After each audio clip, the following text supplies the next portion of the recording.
Үлдсэн бүх хүмүүстэй баярлалаа. Клубийн зүгээс 27-ны 10 явуулаад урамшуутай явуулж байгаа.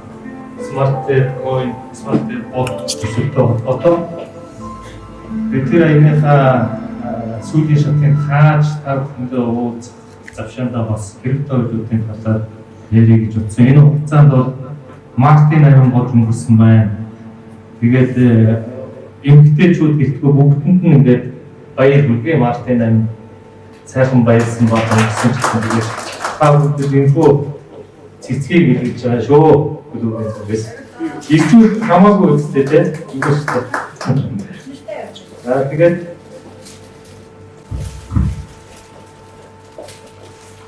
за криптовалютын зах зээл шинээр ирсэн хүмүүс байгаа клубыг бас хэдэн хүн байна?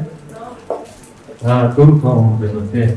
Манай одоо Facebook, YouTube-ээр бид бас нэг олон мэдээлэл засдаг байгаа. Крипто зах зээлийн талаар гадна тусны бүхэл мэдээллийг засдаг. Ер нь нэг 16 оноос хойш бид крипто зах зээлийг судлаад явж байгаа. Ер нь бол их том зах зээл мөнгөний хэмжээнд улам томорсон байгаа. Сүүлийн нэг жил бол хүмүүс маш их болсон. За энэ 4 жилийн өмнөөс биднээс бас нэлээд судлаад янз бүрийн төсөл рүү бүрэн оруулах хийжсэн. Зарим нь бүртгэлтэй, зарим нь бүртгэлгүй. Тэгээд биднээс одоохондоо энэ том крипто гадаад сурч байгаа юм хэлж байгаа. Нэлээд сайн сурах гэж хэлсэн шиг. Хажуугаар нь бас том аккаунтууд бидүүлчихгүй хүн шиг амьд яваад өрсөн газартаа тэр далайн сууч шүрээс нэлээд их шүүрээ ашигтай гарч чаддаг болох гэдэг гэж. Тийм учраас биднээс энэ далайд ямар шүү амьтад аюул байж тэрнээс яаж зайлс хийж болох вэ? Аль болох баг хазуулаад багхан хүнтэй гарч боломж юу юм гэдэг талаар энэ судлаад бусдад түгээж байгаа шүү. За крипто зах зээл дээр маш олон одоо ашиг хөрөнгө өсгдөг юм хэлбэрүүд байгаа. Тэр бүх хэлбэрийг бол биднээс ярьсаар ирж байгаа. Арилжааны хэлбэр байна. Майнинг хийдэг бас хэлбэр байгаа. Төрөвч тоног хөрөнгө үйлдвэрлэдэг тэр майнингт нийлүүлдэг шаардлагатай юм ийм бас зах зээл байна. Арилжааны бас зах зээл байгаа.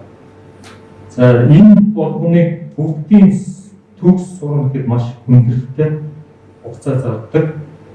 Тэгээд бидний хувьд бол арилжааг хийж үзсэн, майнингт оролцож үзлээ.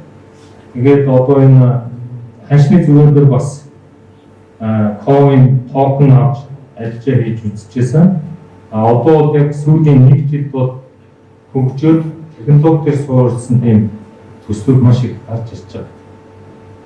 Тэгээд өөрсдийн мөнгийг алдахгүй тийм боломжийн бүтээгдэхүүн үйлчилгээтэй төсөлтөөр биднээс олж ажиллаж байгаа. Одоо эхэндээ ингээд ерөнхий юм ярьчээ төрөв байдлын зах зээл бол нэгэн тэлцэн байгаа. 17-8 онд 600 тэрбум байжсэн. Тэгээд уналтанд ороод 200-300 тэрбумд орсон. Одоо эргээд 1.80 доллароос илүү нийт зах зээлийн хэмжээ мөнгөнд дэше гараад явсан байна. За сүүлийн нэг жил бол энэ DeFi төсөл блокчейн бас өөрөө технологи шинжилгээ ухаан эндээс суурилсан төслүүд гарч ирж байгаа учраас биднес манай клубт оролцоод Ocean болон энэ ботонд хөрөнгө оруулсан хүмүүстэй DeFi төсөл болон бусад бас хөрөнгө оруулалтын ашигтай хэлбэрүүдийг яриад явж байгаа шүү. За ингээд орчиндоо ирээдүйд их гэрэлтэй харагдаж байгаа криптовалютын зах зээл. Та бүгд ч гэсэн анзаарч байгаа манай Монгол төрөлд нэгэн одоо криптовалютын талаар ярьдаг альткойн дээр хүмүүс бас одоо өөрийнхөө хөрөнгийг байршуулж өсгөж яан зарим нь алдчихж байгаа. Ер нь бол энэ крипто зах зээлийн аранш нь маш тийм ааштай хүн шиг хөдөлдөг. Хинт дэшээ өснө, хинт доошоо гоо. Тэгээд энэ болгон биднээс араншгийн төвчж энэ дунд хөрөнгө алдчих болох шиг хадгалж өсгөх тийм юмдуу зориулж байгаа шүү. Тэгээд цааш нь энэ өнөөдрийн уулзалтын дунд арилжааны одоо байнс бирждээр ярих гэж бодож байна. Ямар биржүүдтэй шаардлагатууд бас юу тавьж үзүүлнэ, арилжааны одоо захиалагч гэх юм уу те яаж хийх. Тэгээд манай төлөвийн сувдаа байгаа. Сувдаа маань дефектийн талаар ярих баг. За ингээд миний ерөнхий юм болчлоо цаашдаа нэлээ жоохон задлаад ярих баха. Сувдаагийн дараа. За сувдаа таныг энэ дээр урьжээ.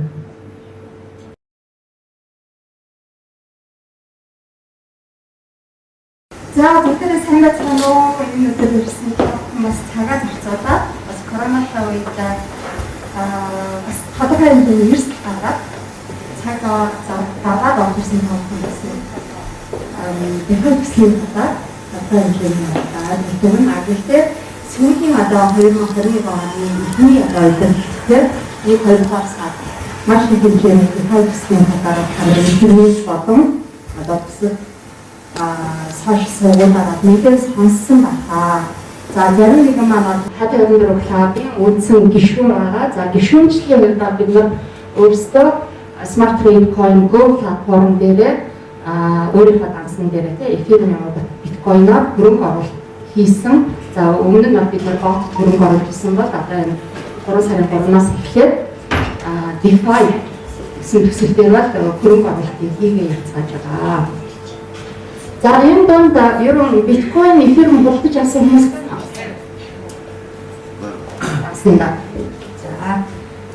За тэгэхээр мэдээж өөр өөрсдийнхөө боломж дээр үндэслээд эфирэн болон биткойнуудыг худалдаж аваад за DeFi төсөлтөөр мэдээж 30 хоногтой, 60 хоногтой, 90 хоногтой, 180, 365 хоногтойгоор өөрөөс сонгоод энэ арбитраж буюу автомат ботын арилжааны платформ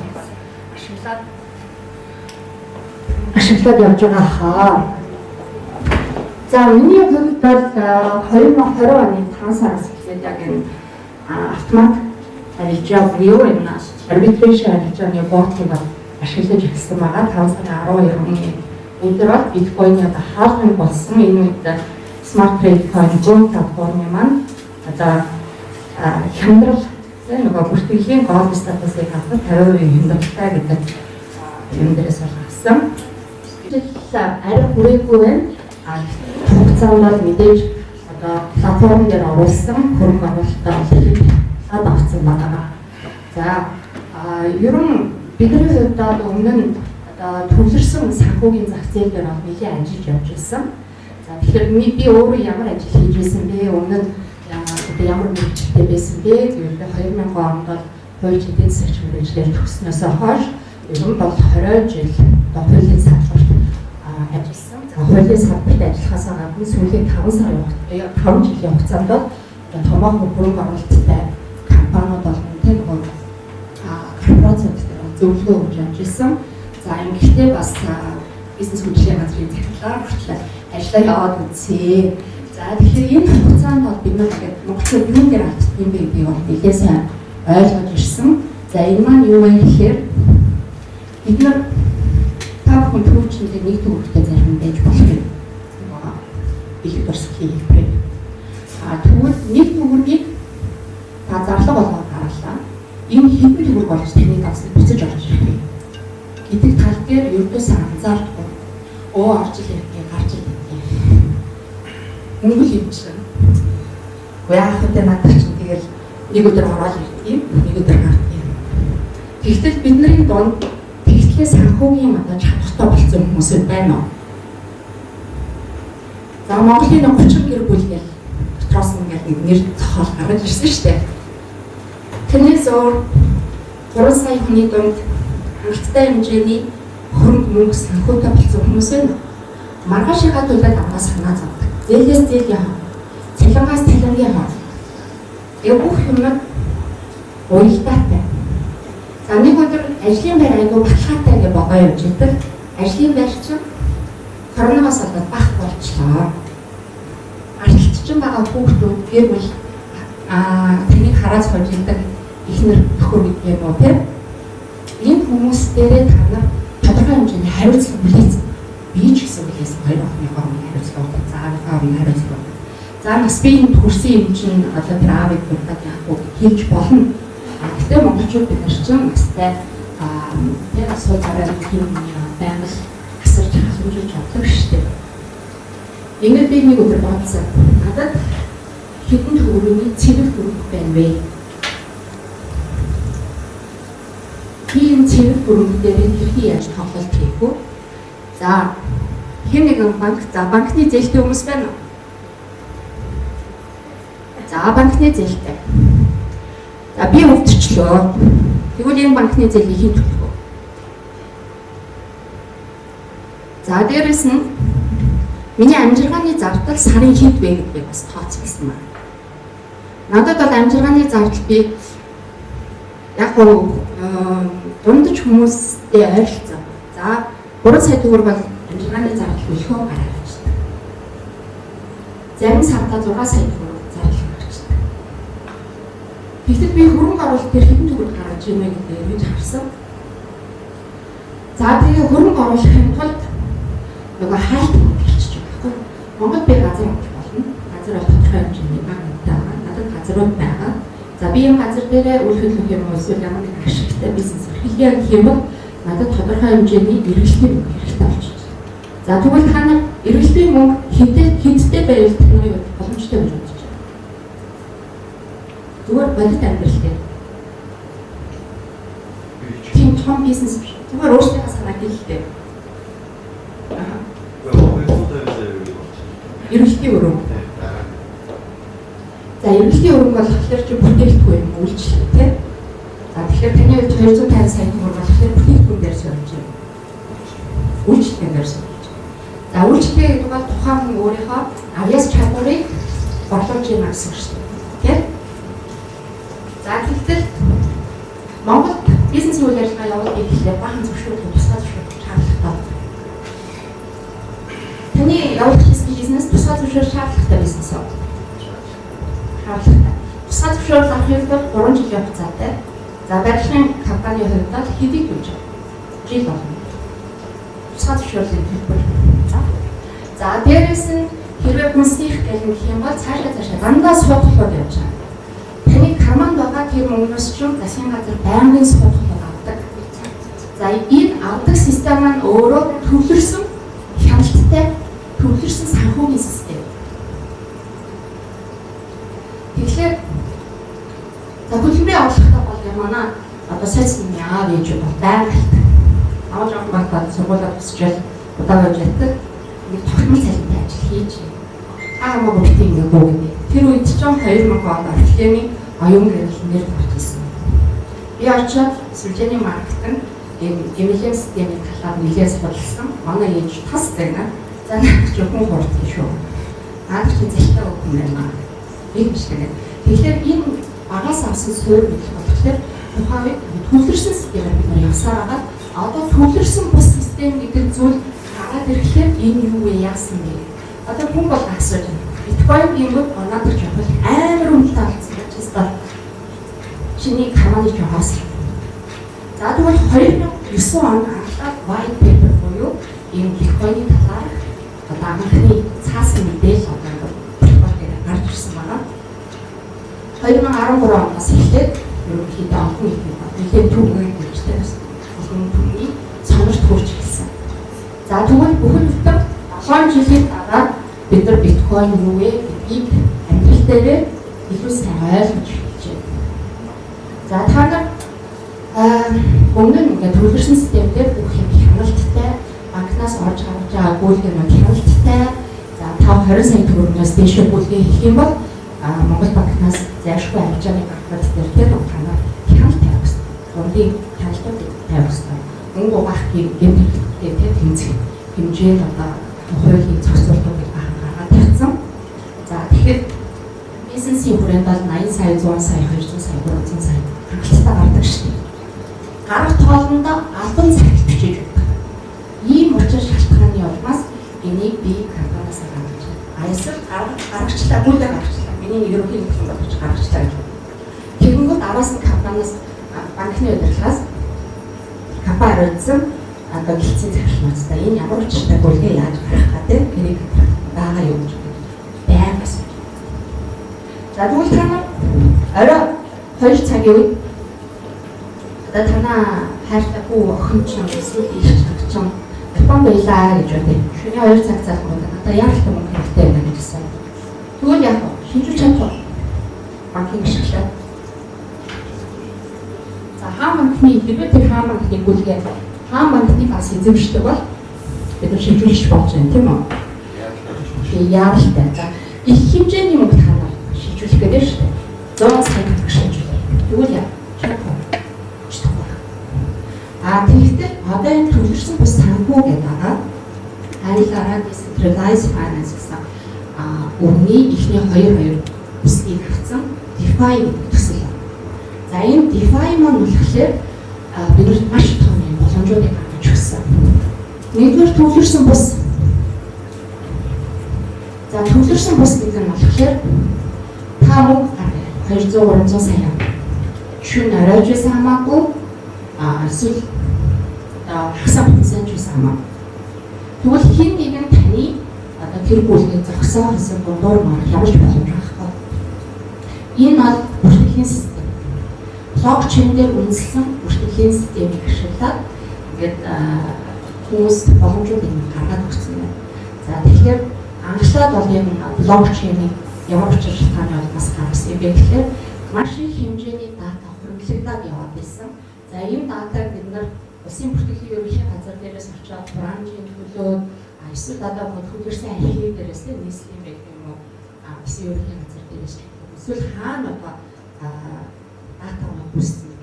Газрын харилцаа гэх юм бол бид нар төлөвлөдөг газар яваас 100 газар дээр очиж газрын халдварлага авдаг шүү дээ.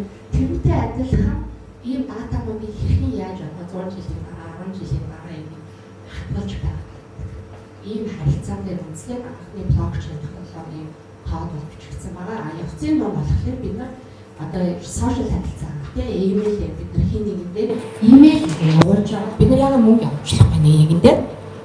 За тэгэхээр ингээ мөнгө явуулахад та зөвхөн төрөвчтэй хахад л болоо. Одоо энэ 21-р зуунд л тэрс маа 2020 оноос 2021 оны хооронд маш том боломжууд одоо дэлхийн маш том одоо санхүүгийн эргэлт хийгдэж байна. Шинжилэл хийгдэж байна. Тэгэхээр энэ маань болохоор би зөвхөн та утсан дээрээ төрөвчтэй хахад л болоо. Заавал одоо сансрын антиг надад сурлуулах шаардлагагүй. Эсвэл заавал би тэр нэг дундын зуучлалын банкн дээр очив.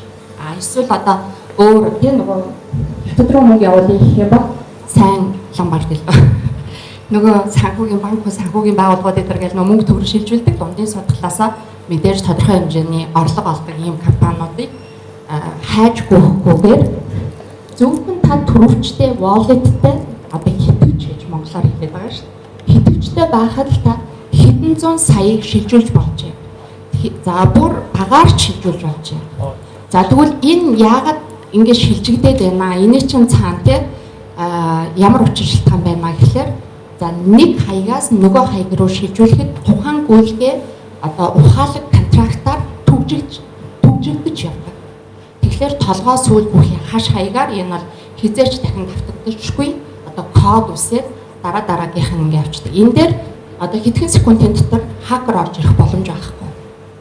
Хэрвээ хакерт яг гэх юм бол таны гүйлгээг хакертаж авахын тулд хэдэн тэрбум долларын үнэтэй тоног төхөөрөмж байх ёстой. За дээрэс нь маш их хэмжээний одоо чадварлаг хакерчдыг одоо цалинжуулах шаардлагатай байна. Тэгэхээр энэ дээр бол та хөрөнгө мөнгө алдчихлаа гэсэн ийм ойлголт бол багхгүй. Нэгдүгээр аюулгүй талаас бол хамгаалагдсан байна. За хоёрдугаар энэ DeFi төслийн хүрээнд та юу ч хийж болно. Санхүүгийн хүрээнд ч байж болно. Эсвэл одоо төрийн үйлчлэл хийж байж болно. За ингээд цаашлаад борлуулалт худалдаач бас байж болж байна. За сүүлийн үед бол урлагийнх нь нэлээд орж ирж байна. NFT гэдэг одоо нөгөө захимжуулсан одоо урлагийн бүтээлээр ганц зургийн аавгуудаа энийг тэмдэг үн цэнтэй тэмдэг болгочихж байгаа байхгүй. Энийг ингээл зарлаа, борлууллаа. Тэгэл тэр хэмжээгээр үнэ ханш нэг ороод идэв. Их зураг хүртэл ингээд шатааж штеп хүмүүс. Их хэмжлэг.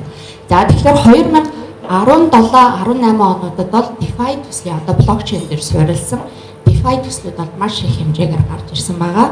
За энэ миний одоо судалж мэдснээр болохоор 2018 онд болохоор блокчейн дээр суурилсан одоо Ethereum маань өөрөө ICO гэдэг одоо хүмүүст урьдсан биржээс гадуур урьдсан худалдаа ол зарлагдсан байгаа. За ингэж зарлагдахтаа ICO-гийн өөрийн концепц буюу одоо гол цөм утга агуулга нь болохоор та өөрийн токеныг гаргах боломжтой. Та өөрийн мөнгөтэй болох боломжтой. За дээрэс нь энэ DeFi төсөл дээр буюу одоо энэ Ethereum дээр суурилсан одоо блокчейн одоо Ethereum-ийн протокол дээр та өөрөө хөгжүүлэлт хийгээд цаашаа илүү их санхүүгийн боломж тань бий болж байна гэсэн юм концепцийг гаргаж ирснээрээ маш их хэмжээний хөрөнгө оруулалтыг босгож ирсэн. Гэхдээ энэ амьдралд хэрэгжсэн үү гэхээр хэрэгжээгүй. Зүгээр хүмүүс аваад барьцсан байгаа. Харин 2000 оноос эхлээд энэ DX буюу одоо нөгөө төвлөрсөн бус арилжааны бирж гарч ирснээрээ энэ амьдрал дээр нэг нэгэндээ өвч зарж борлуулж байгаа эсвэл одоо тодорхой хэмжээний үйлчлэгийг хүмүүстэй хүргэж одоо чадсанараа болохоор энэ бол маш том одоо тесрэлт болж ирсэн байгаа. Маш том одоо санхүүгийн өөрчлөлтийн дөнгөж одоо эхлэх үе ирж байна. Тэгэхээр өнөөдөр $56,000 биткойн зарагдчихэв. За тэгвэл энэ 2000 за оныг нь би зурулж магадгүй 2013 онд байна уу 2010 онд байна. Биткойныг штэ одоо пиццагаар хөдөлсөн байна. 10,000 ширхгийг $5 худалдсан байна. Биткойн штэ. Эхлэх үед нь ямар ч үн цэн авахгүй хүмүүс мэдэхгүй. Тэгээ ямар ч юм авахгүй. Тэгэхээр энэний асуудлыг бол яг тэр блокчейн дээр яагаад энэ тэ 10,000 ширхгийг юугаар зарагдсан гэхээр тухайн өөрөө сошиал дээр тавьсан байна. Би хоёр одоо пиццаг авахдаа 10,000 төгрөг төлнө гэдэг. $5 төлөгдөн $5-тоо би тухайн үед бол $5 үнэтэй биткойн нээсэн. Гэхдээ 10,000 ширхэг тийм үү? За тэгвэл өнөөгийн үн цэнээр бодох юм бол нэг ширхэг биткойн $56,000 үнэтэй болчиход байна. Үн цэнтэй болчиход байна. За яагаад ийм амар үн цэнтэй болсон юм бэ? Яагаад энэ хүмүүсийн эрэлт хэрэгцээнд одоо нийцээд байгаа юм бэ гэдэг асуудал гарч ирж байна тийм үү? За тэгэхээр бидний хувьд бол төгрөг долларыг бол аягүй сайн мэднэ. За доллартай байвал тухайн арай илүү санхүүгийн чадвартай гэж үзэгдэх байна. За төгрөг маань болохоор худалдаа авах чадвар жилээс жилд унаад явж байна. За 9-ийн тос гэдгийг мэддэг юм байна уу? Мэдхгүй мө бүгдээ. За би хүүхэд байхдаа нэг төгрөгөөр нэлээд олон юм авчдаг байсан. 10 төгрөгтэй байхад тэр үед баян байсан. Цаг хугацаа явах хэрэг 10 төгрөгийн үн цэн унсан. Яагаад? Зүгээр цаг хугацаанд хамааралтай юм уу эсвэл ямар нэгэн хүчин зүйл байна уу? Бага тийм. За бидний одоо хэрэглээд байгаа төвлөрсөн санхүүгийн зах зээл дээр бүх юм хяналттай. Дээрэс нь төгрөг валют одоо доллар, евро, рубль, юан, йен ч гэдэг юм уу ингээд энэ бүхэн маань засгийн газраас хүлээн зөвшөөрөгдсөн одоо мөнгөн тэмдэгт гэж үзэгдээд энэ мөнгөн тэмдэгт татварт ногдох мөнгөн тэмдэгт гэж тооцогдно гэдээ оруулсан. Тэгэхээр татварт ногдох энэ мөнгөн тэмдэгтийг жилээс жил дандаа хэвлэж гаргадаг. Дээшээ хязгаар байдаг. Тэгэхээр ямар ч үн цэн таны цагийг булгаалж та 3 сая төгрөгийн цалинтай бай. Та 500 төгрөгийн цалинтай бай. 31 хоног ажиллаж агаад татварын 10%, нийгмийн даатгалын 21%. Ингээ 31% байна. За зарим байгууллага бол нөгөө эрсдлээсээ хамаарат нийгмийн даатгал 22%-аар төлөгдөж байгаа. За тэгэхээр таны олсон орлогоос ч 30 дээд нь 32 хувийн дотор суулгагдаж байна. За гарт ирэх нэг цөөхөн хэдэн төгрөг ирж байна. Гэтээ тэрний худалдаа авах чадвар бол жилээс жилд унж байна. Яагаад гэвэл засгийн газраас маш их хэмжээний одоо төгрөг долларуудыг хэвлэж гаргаж байгаа учраас. Биткойны хувьд бол тоош хэрэг мэддэг хүн байна уу? За 21 сая. За тэгэхээр энэ 21 сая минийхаар бол олон нийтэд зарласан 21 сая ширхгээр одоо гаргаж байна. За энэ бол бидний хувьд бол тэрнээс цаашаа бол хэвлэгдэж гарахгүй байна гэдэг ойлголтыг ингээ 18 оноос эхлээд би авч эхэлсэн. За энэ бол зах зээлд гарч байгаа тоош ирэхэд хязгаартай учраас хүмүүсийн эргэлт хэрэгцээ ихтэй байх юм байна гэдэг юм ойлголт авсан байгаа. Тэгвэл та нарын бас нэг дунд ийм эргэлзээ яж болох юм. Татварт ногдох мөнгөнд дэвсгэрт буюу фиат гэдэг мөнгө чинь цаана алтны баталгаатай шүү дээ. Тийм үү? Алтны баталгаатай гэж тэгж чинь тэгэхээр Монгол банкнд одоо хичнээн тоон алттай.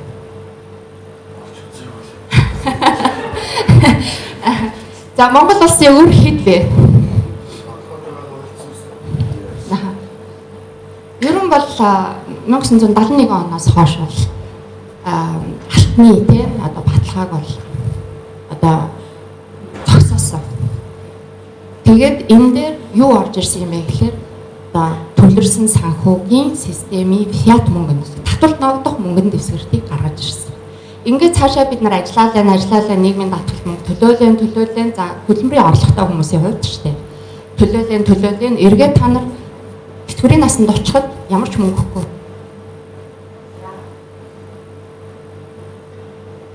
Нийгмийн даатгалын сан төлөрсөн сан гэж хэдэн оноос гаргасан?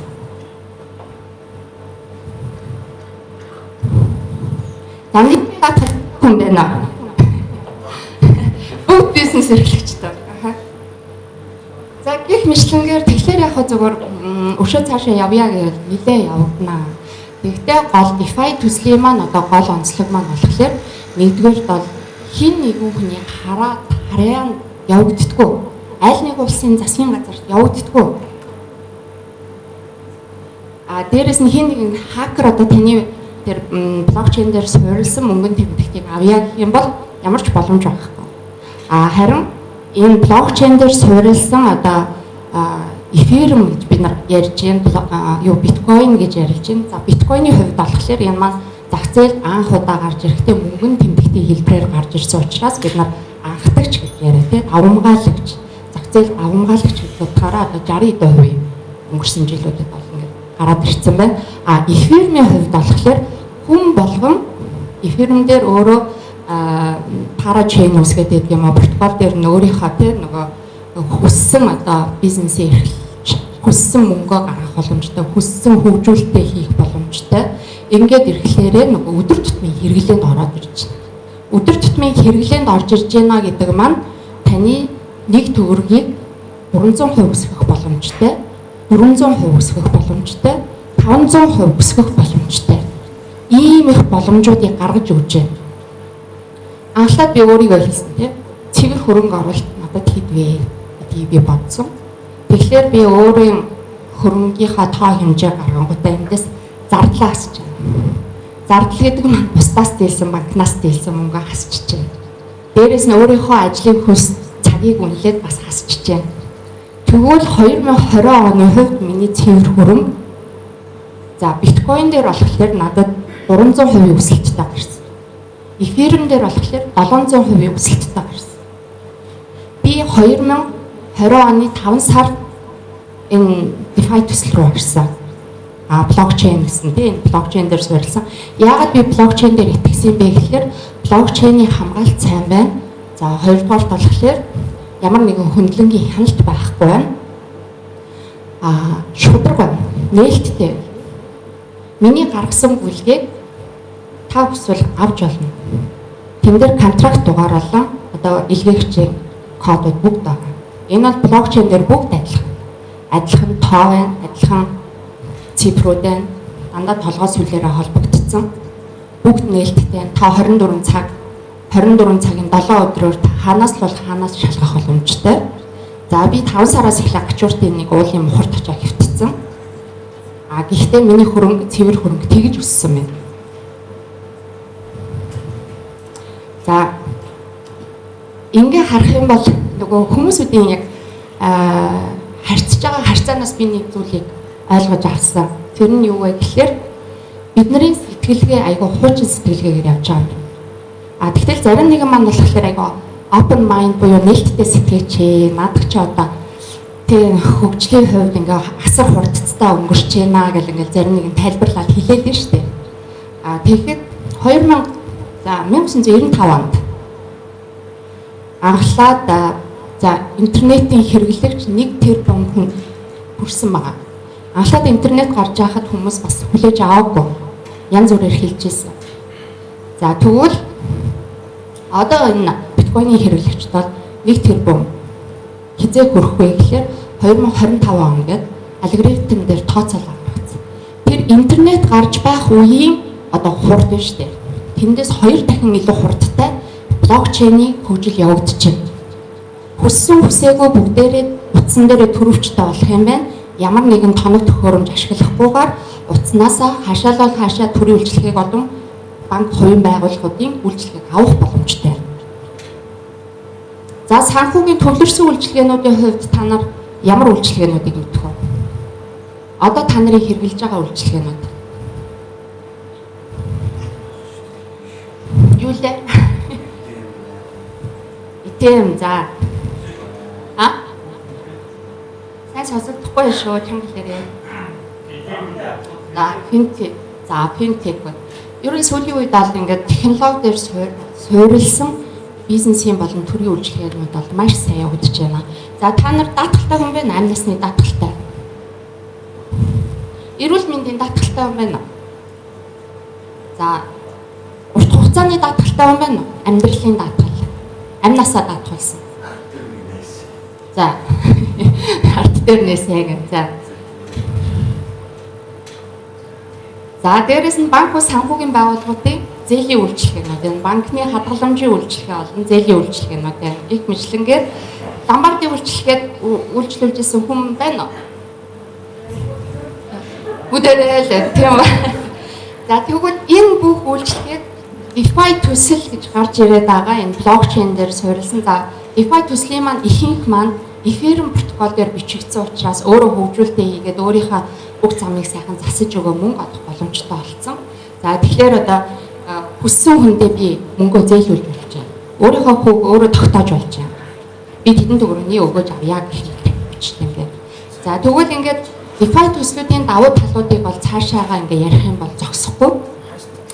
За энэ 2020 онд бол DeFi төслийн одоо хамгийн том давуу одоо синтетик гэж хэлдэг байгаа төсөл маань болохоор төвлөрсөн бус биржийн арилжаанууд гарч ирсэн.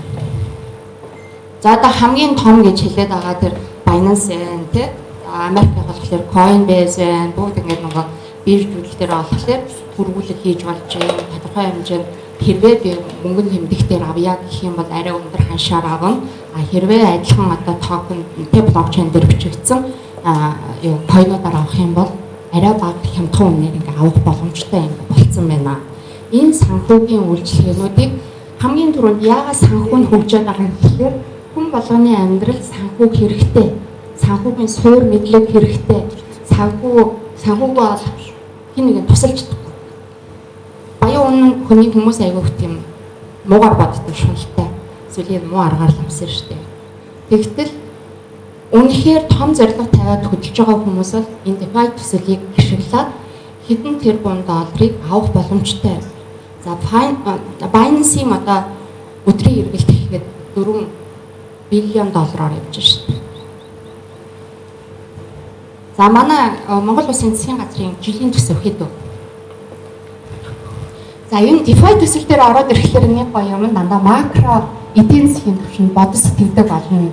Дээрээс нь өөрийнхөө одоо санхүүгээс гадна хамаатан ах дүүсийнхаа санхүүг боддог болно. Их гоё юмнууд гарч ирнэ.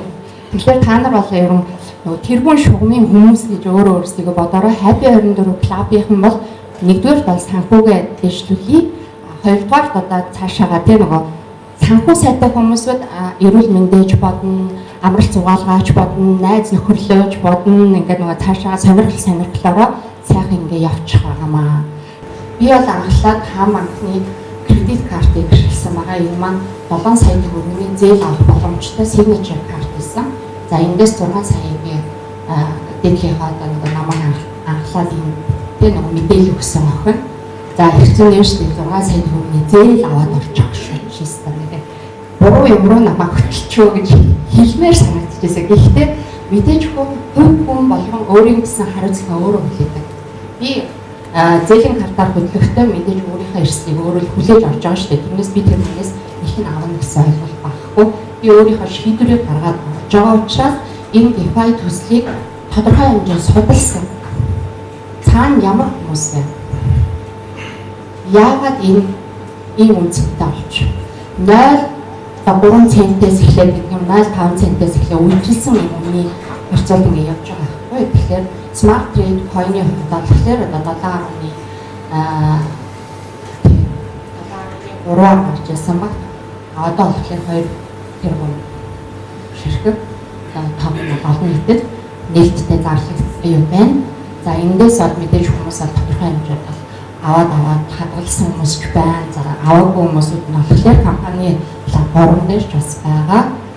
За манайхнаас бас урьсан нэг багцын худалдан авалтаасаа бас бага хэмжээтэй одоо борлуулалтаас хийж байгаа. Тэгэхээр тэрнээс бас та нар бас авах боломжтой маа гэж байна.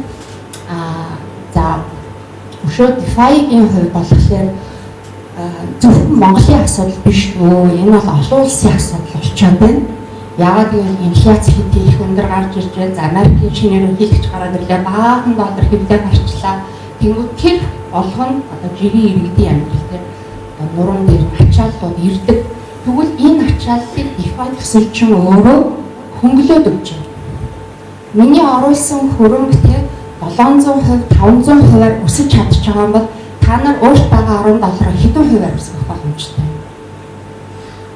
Та нар дөнгөж эхлэхийн үе дээр явж байгаа учраас өшөө цаашаа DeFi төсөл маань бол хэд хэдэн салбарууд байна. Нэлээд 20-30 салбарууд тархацсан явж байгаа.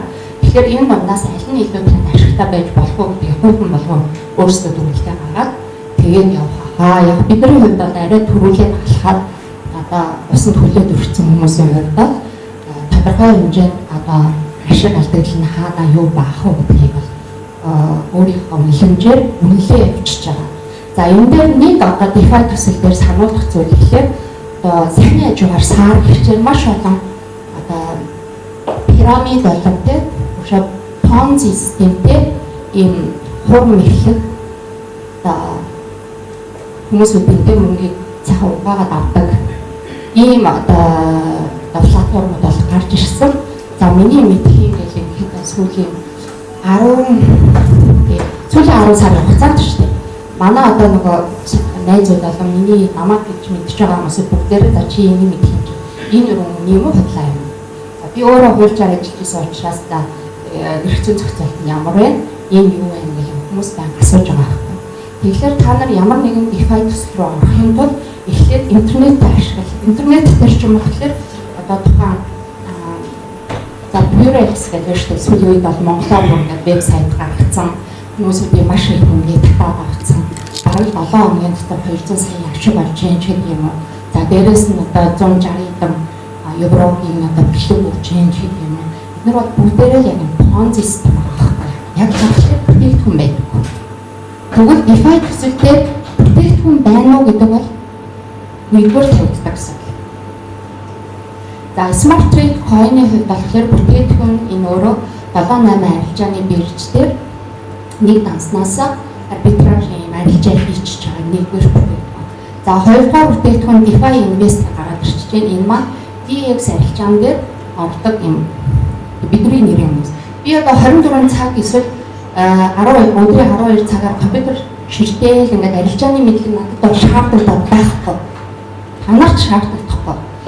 Гол нь яг зөвхөн тодорхой хэмжээ өөрийнхөө эрсдэл хаана байна энэ эрсдлийг яаж бууруулах вэ гэдэг энгийн ойлголт биднэрт хэрэгтэй. Тэгэхээр тухайн DeFi төсөл дээр нэгдий орё гэж байгаа бол энэ хууль ёсны одоо системээр явж гин үү? Эсвэл одоо бүтээгдэхүүн мөртөө их хэмжээний хөрөнгө оруулалтуудыг аваад нэг өдөр нөгөө платформ байхгүй болчихдог. За дээрээс нь нөгөө их хэмжээгээр одоо сүүлд OneCoin гэж бас нэлийн сонсогдож байна. Би яг 2020 онд анхлаад тэр Орхимын оюун гэрэл гэдэг хүнээс мэдээлэл авчаад эмнэлгийн системийн талаар нэлээд судалсан юм маань болохоор 1900 оноос эхлээд одоо бидний хэлээр муугар хэлээр сүлжээний бизнес гэдэг байгаа шүү дээ. Энэ ямар хүчтэй юм гэхээр 2700 оноос эхлээд Америкт гарсан байна. Америкт гарахдаа хаалга тогшиж дандаа бүтээгдэхүүн борлоо. Энэ бол одоо нэмэлт бүтээгдэхүүнүүдтэй энэ хийм гоо сайхны ч гэдэг юм. Тэгэхээр бол биш нэмэлт бүтээгдэхүүнүүд гоо сайхны бүтээгдэхүүнүүд ингээд гарсан байна. Тэгэхээр энэ системийн хувьд болохоор бид нар бас нэг айгаад ахаар юм бол биш. 21-р зуунд энэ амс сурталчилгааны энэ маркетингийг бол хаасайг ашиглаж байна. Энэ дундаас хууль ёсны бүсүү гэдгээ та бүхэн маань өөрөө нэг хэрхэн яаж яагаад байгаа гэдгийг цааш интернетээр дүүр мэдээлэл байна. Тэр бүхнээс бол харах боломжтой болсон. Тэгэхээр мэдээж нэг сонголтыг бол та өөрөө хийн. Тэгэхээр зөв define төсөл дээр зөв одоо шийдвэр гаргаад орж ирцгээгээрээ. Тэгэхээр цаашаа энэ happy 24 club дээр ямар тусгаалсан define төслүүд байна вэ те хаана мөнгө байршуулдаг илүү өгөөжтэй байж болох уу хэдийн хугацаанд хийж болох вэ гэдгээс ингээд сайхан яриа явуулж байгаа шүү. За тэгээ баярлалаа. Анхаарал тавьсан.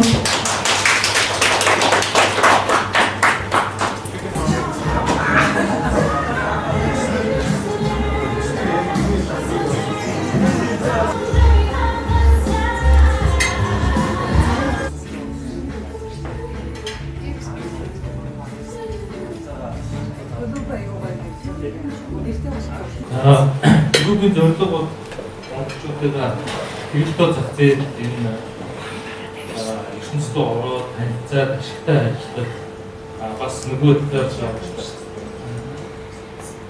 байна.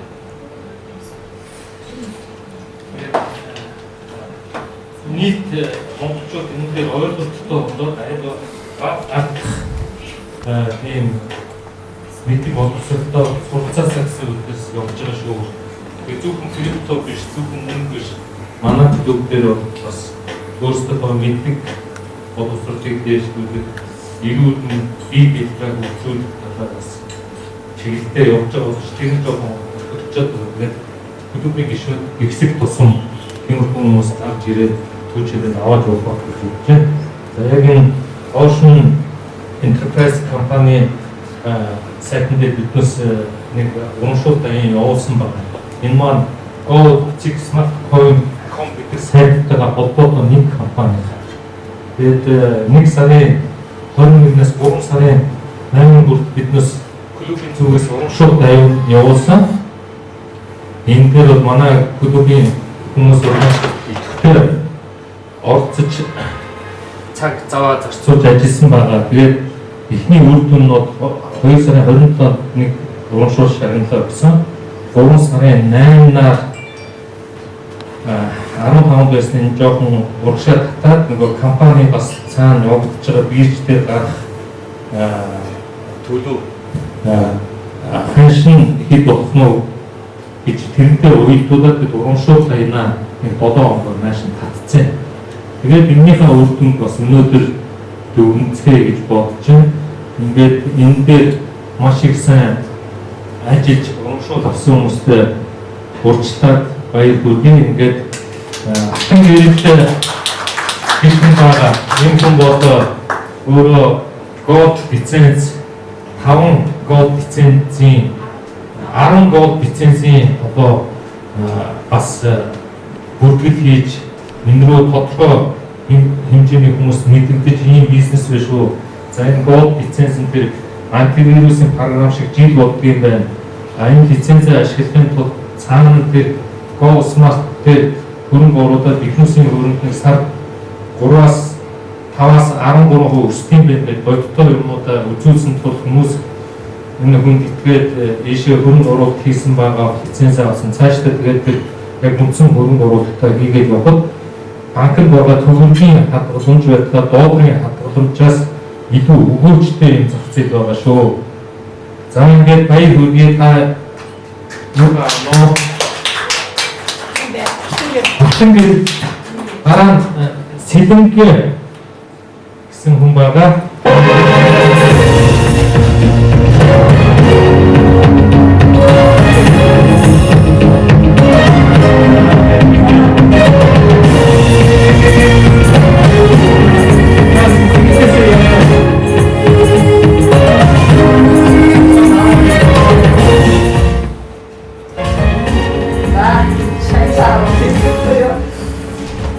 намайг ахын гэдэг би одоо энэ директор ажлын зах зээлд ороод бараг нэг 40 жил ханж байгаа.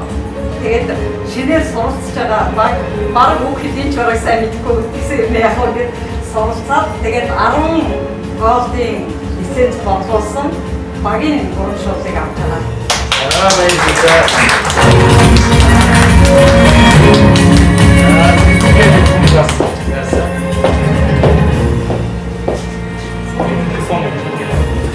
За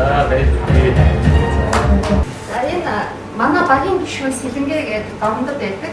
За өнөөдөр ирж амжихгүй учраас багийн одоо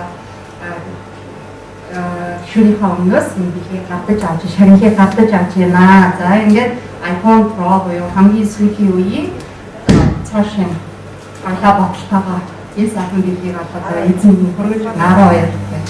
За 12. Одоо хоёр хүн байгаа. Оюунтай холбоотой хүмүүс байна уу? Ирсэн одоо шагнал авах хүмүүс хэн бэ? Нэрийн нөгөөг байгаа гарч ирээд өөрөө танилцуулж чоо. За ямар ч байсан танд баяр хүргэе. Хэн мэдээ нэртэй?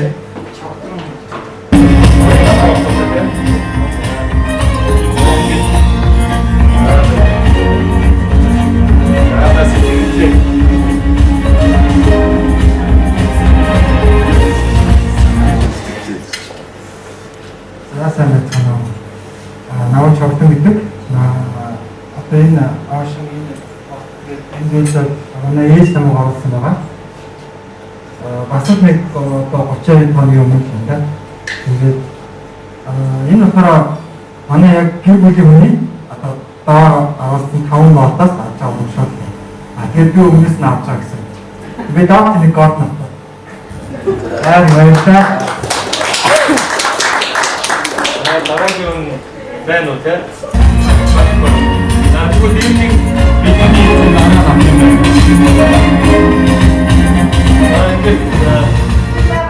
байна.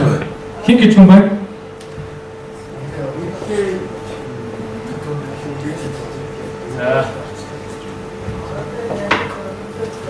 За ингэж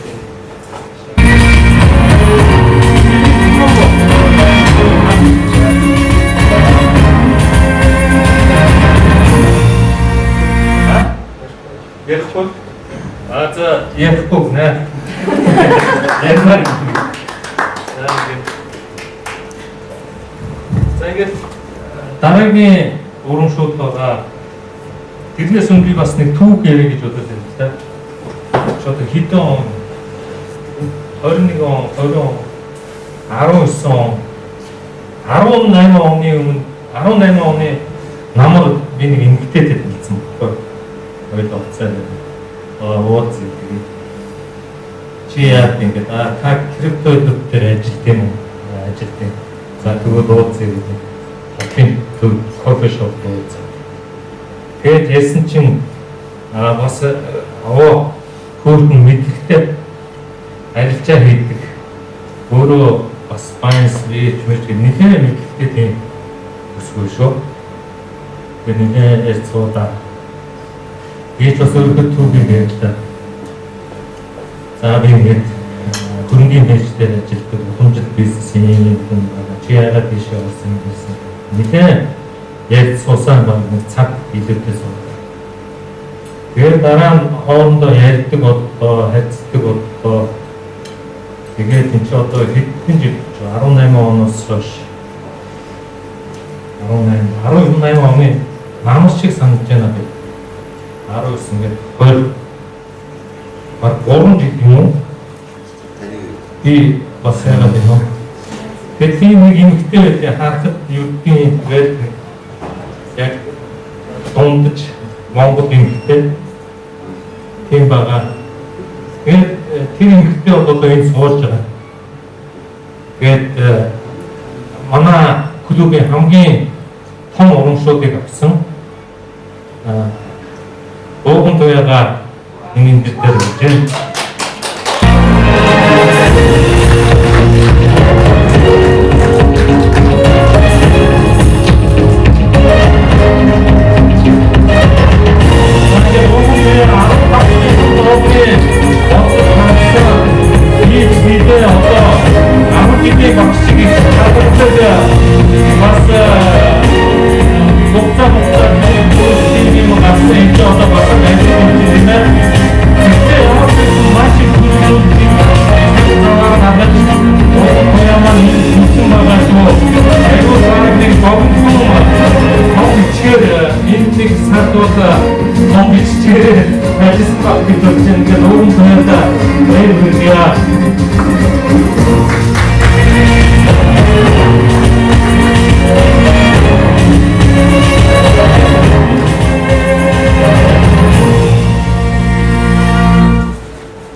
За дараа тэгчээр нэг ярих баха дараа туктаад сууж байгаа ярьж болно шүү дээ. Тэгээд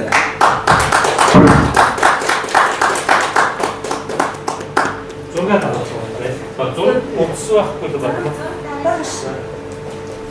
Нэг Ошин интерпресс энэ дээр яг юм. За чи ингэ.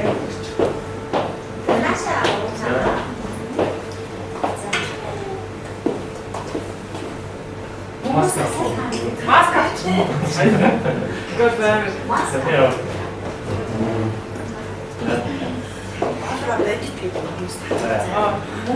Oh, yeah, what's that?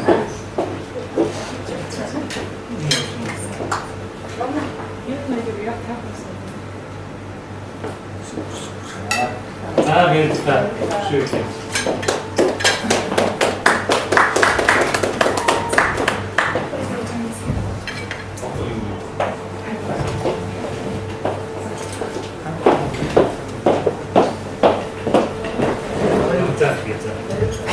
За би өвгнөөхөө татаа бас хамт нэг сарчаа.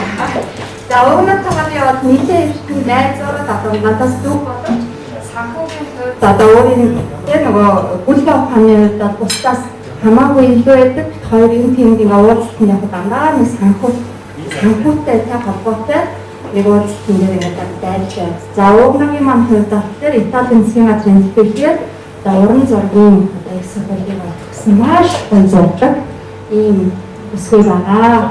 Өөр аягүй тийм хармаалт ихтэй хичээл зүтгэл сайтай за энэхүү шагналыг авахд одоо өөрөж дуулсан юм да зөндөө байна.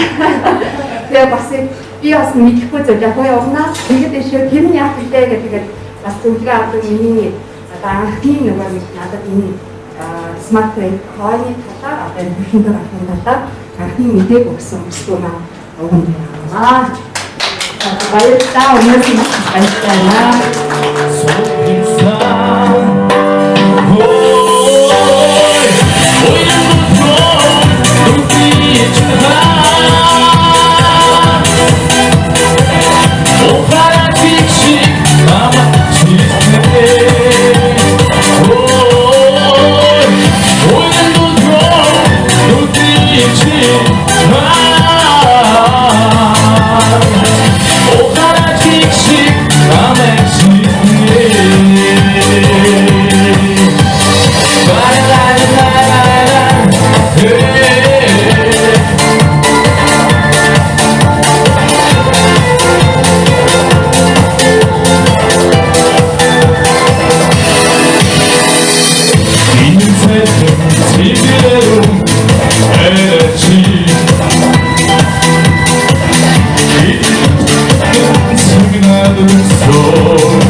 That's great. That was good name.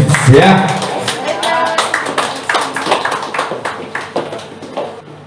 Түрүүн биткойны талаар сувдаа ярьжсэн энэ технологитой суурьсан байгаа. Genesis гэдэг ийм блокчейн дээр бичигдсэн байдаг. Тэгээд ер нь блокчейн талаар сүүлрүүгээ би жоохон дэлгэрэнгүй бас ярина.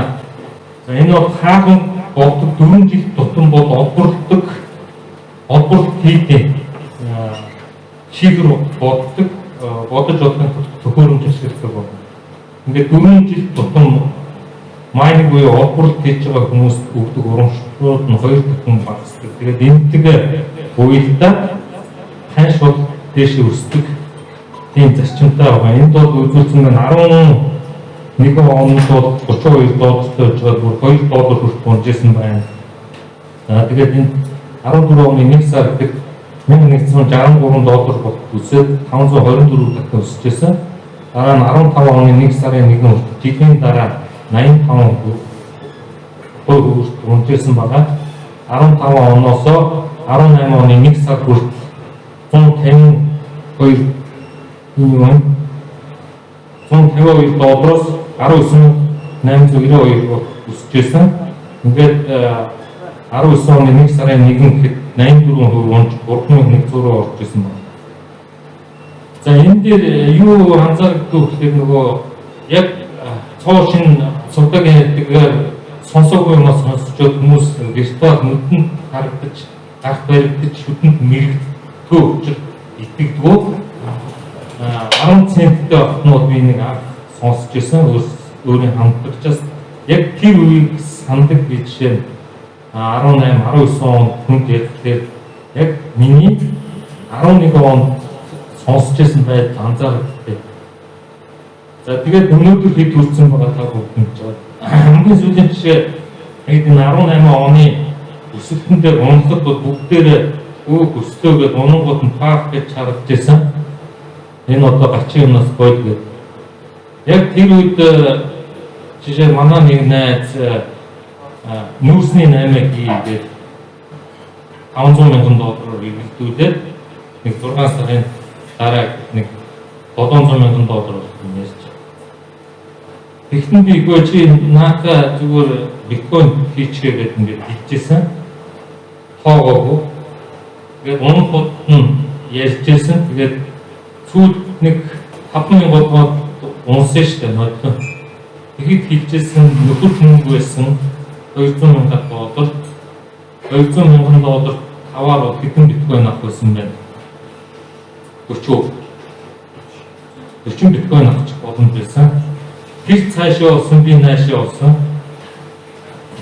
Тэгээд одоо 40 биткойноо хэдээр за $50,000-аар бодтой хэд байна. Одоо 55% мөнгөд $2 сая гэсэн нь 40 биткойн. За бод.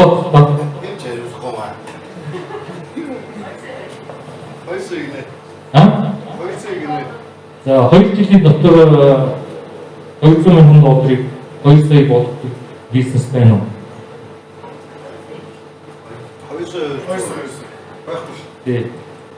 За энэ хаадан болох тутам тэр майнинг хийдэг пул буюу уурхаануудад өгдөг шанганд нь буурд юм байна. Гэхдээ 50 биткойн өгчсэн 13 оны 1 сарын 1 хүртэл. Дараа нь 2 хаадан болгонгууд 25 биткойн буурсан байна. Энэ өдөрт 2106 блокт нэг урамшууд өгдөг багтаа. 17 оны 1 сарын 1-ээс 12.5 биткойн болж буурсан байна. Эндээс тийм болоод байна. Одоо нэг блок бодож олоход өдөрт нэг 900 биткойн олдож байгаа дэлхийн нийтээр бодож олох боломжтой. Тэгэхээр 901 ч юм уу 910 олох боломжтой. Энэс буюу 21 саяын нийлүүлэлт нь та бүхэнд харж байна 11 онд 10 сая 500 мянган биткойныг олгорсон байна. Дэлхийн нийтээр одоо энэ ихний хангаас өмнө 13 оны 1 сарын 1-ээс өмнө 10 сая 500 мянган биткойнд олгогдсон байна шүү дээ. 21 саяас 50% нь олгогдсон. 13 оноос 16 оны дараагийн хаалгангийн дотор 5 сая 250 мянган буюу ингээд 15 сая 750 мянган биткойныг дэлхийн нийтээр маш их хөрөнгө цахилгаан зарж иж олгуулсан байна. За 17 оны 1 сараас 20 оны 5 сарын 8 энэ хаалган болчихсон. Тэр үрд 2 сая 625 мянган юу ингээд 17 сая 550 дээр 2 сая 620 гэхээр 18 сая 200 мянган биткойн олгуулсан байна.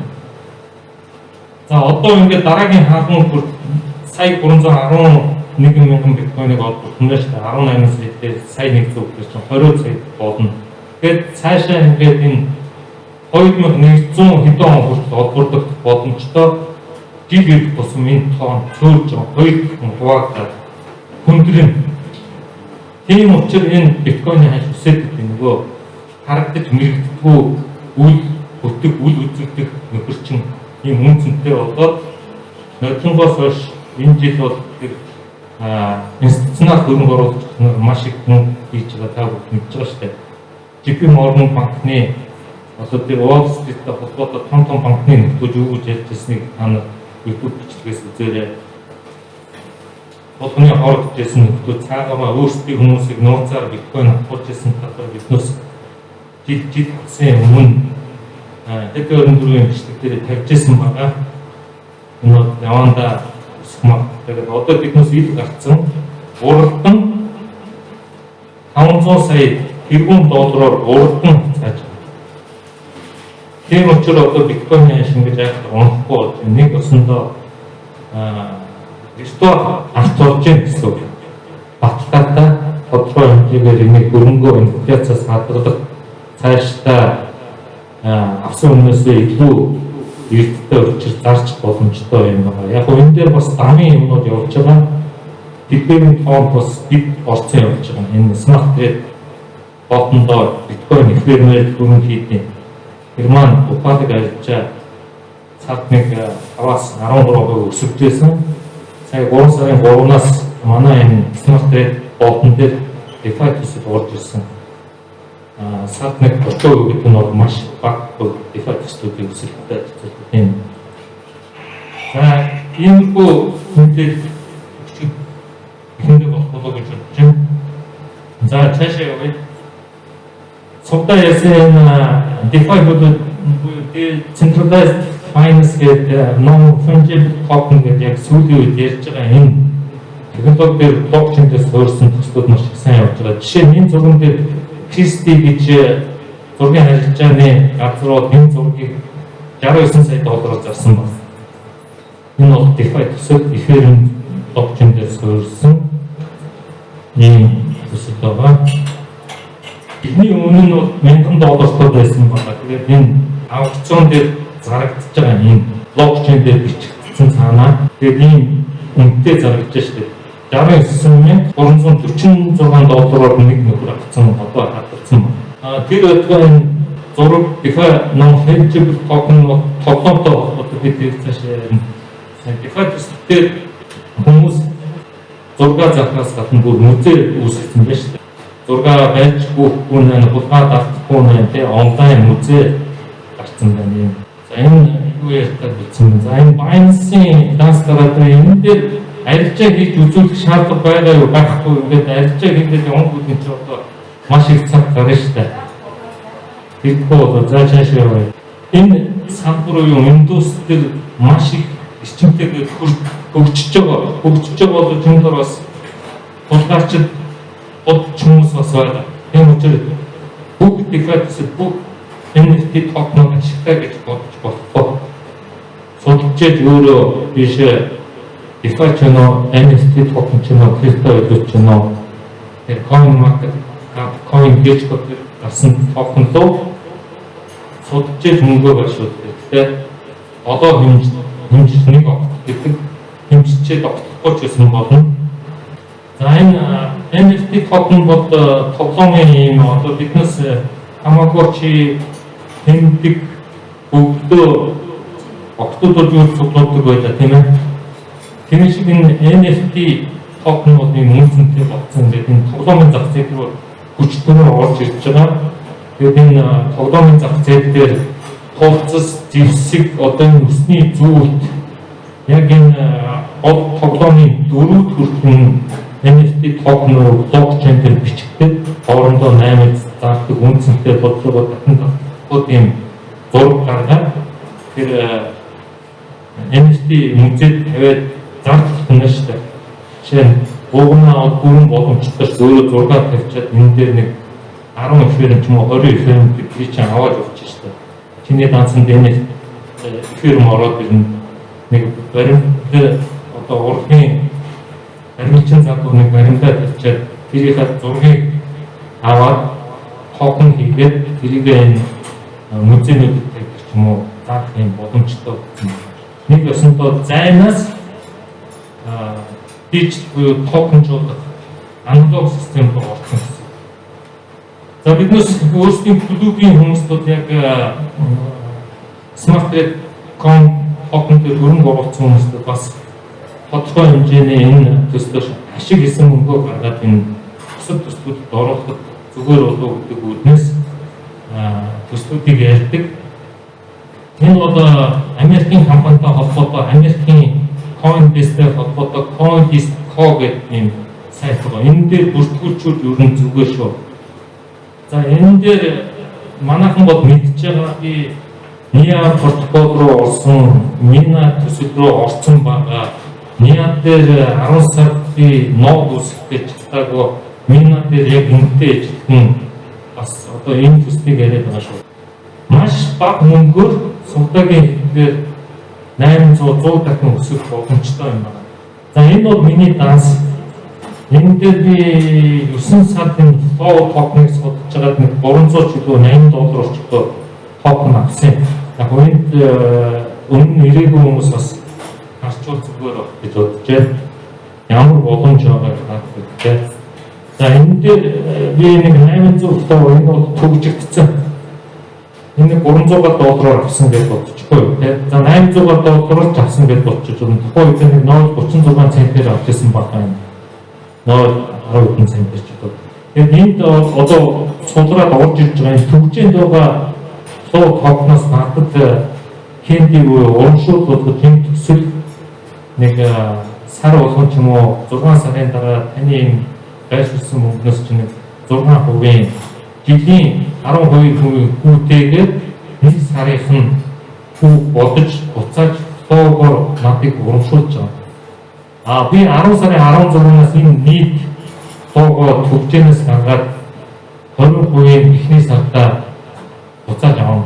Энэ бол бүгдийг би буцааж авна. Буцааж авахдаа шатлалтаа хугацаатаа буцааж авдаг байна.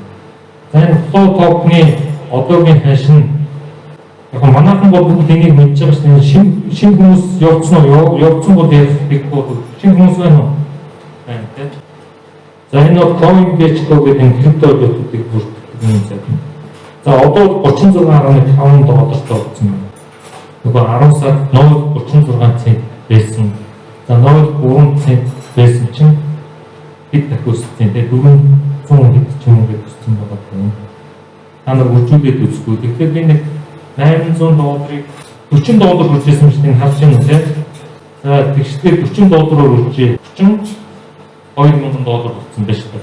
Нөгөө $300 чинь хэд дахин өссөн байна.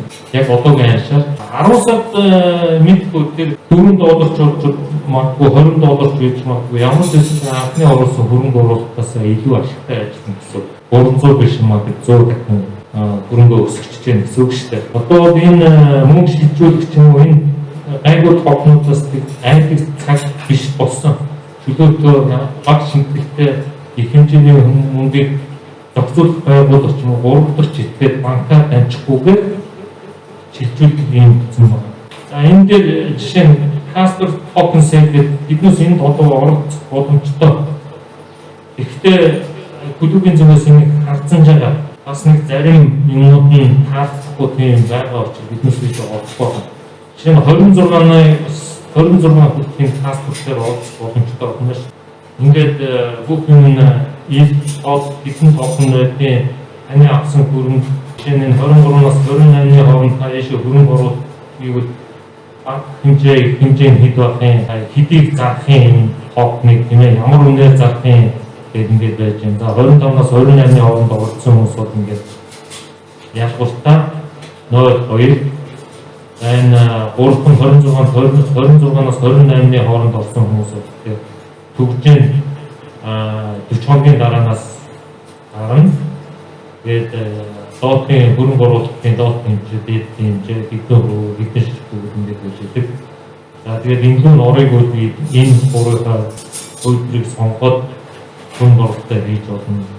За хичнээн токен байгаа 10 тэрбум токен байна. Энийг яаж хөөсөн санаачлагчд нь хэдийн одоо технологийн хатын хүмүүс нь хэдийн стратегийн хөрөнгө оруулалт нь хэдийг авсан биднээс авсан токен ямар үнэтэй байна хэдээс удахгүй гэдэг ийм гоё ойлгомжтой хийдэг учраас энэ төслүүдөө хүмүүс ашигтай төслүүдөө мөнгөө хийж байгаа. Тэгвэл бас ийм гоё ашигтай юм шиг харагддаг мөртөөс аюултай төслүүд байхыг үүсгэв энэ 8-9 мянган төсөл дотор.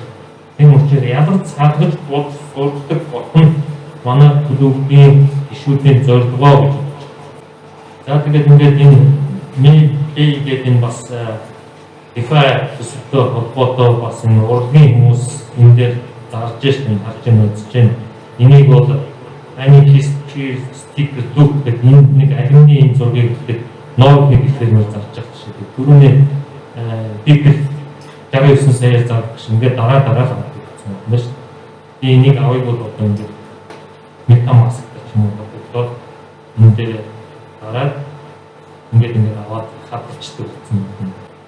За энэ нөгөө NFT токентой холбоотой би одоо ингээд зөвхөн харагдаж байгаа хэсгийг ярьж байгаа гэдгийг аягуулсан ойлгороо. Цаашаа гүнзгий усны гүнзгий шумбаад усан доор ийм юм байна гэдгийг ярих цаг хугацааны боломж авахгүй та нар ч гэсэн цагийн дотор ойлгох боломжгүй учраас ерөнхий зах зээл аль чиглэл рүү яваад байгаа энэ нөхөр юу яриад нэрээ ийм байна уу гэдгийг энийг хараад очиод судлаад үзээд эргээд асуух зүйлээ асууж болно. Ингээд энэ road map гэдэг ингээд хугацаатай тийм ээ 21 оны биднээс бидний орнд тийм бүр он сар жилүүдээр ингээд байж байгаа шүү дээ. Хөгжүүлэлт нь ингэж гаргана гэдэг ингээд нөгөө Японы хүүхдүүдийн аниме гэдэг юу вэ? Зургтай тийгээс ч хүүхдүүд аягүй сонирхдаг шүү дээ. Тоглоомын зах зээл аягүй том зах зээл доодро. Тэгээд яг энэ нийтийн хэрэглээ болж байгаа юмнуудыг энэ токенжуулж төсөл хийж мөнгөжүүлээд бизнес хийгээд байна шүү дээ. Одоо энэ IT-ийн блокчейн тохиолдол хүмүүс. Манайд бол энэ байхгүй зүгээр дамын шинжилгээ нөгөө арт койногоо зараад биткойныг нэг 50000-аар устай 50,000-аар зарыг гэсэн юм сэтгэл байгаад байна. Сэтгэлээ дамын шинжилгээ юмнууд маш их байгаа. Яг гүнзгий хэлбэг нь ороод энэ олж авч байгаа мэдлэг тэр дамаас ч илүү ашигтай гэдгийг ерөөсөө харахгүй өөрсдөө цаг зардаггүй хүнээр жажиглуулж амандаа хийж баг тиймэрхүү байдалтай болсон хүмүүс асууж ярьж байгаа тэр уцаар ярьж байгаа юмнууд нь тавьчаад байхад тэр чинь яа гэм бэ энэ чинь яа гэм бэ гэдэг хүний цаг авсан юм ярьж асуугаад байдаг бүр тийм болсон юм байна. Амруу жажилж хоолыг хийж өгөх тийм болсон байдаг шүү дээ. Өөрсдөө хараад ингээд сураад зарим нэг хүмүүс нь энэ хэл усгууч гэсэн айгүй дайчин өөрсдөө судлаад орлоод ингээд яваад байгаа юм харагдаж байна. За энэ хэд бас нэг төсөл ингээд маш их төсөл байгаа. Энэ дундаас биднээс ялгаж харах хэрэгтэй. За энэ CoinDistro 3 янзаар мөнгө шилжүүлж болно. Одоо шилжүүлгийн үн айгүй их байгаа. Биткойн дээр ч гэсэн Ethereum дээр ч гэсэн маш их байгаа. Энийг авчихгүй юм байна.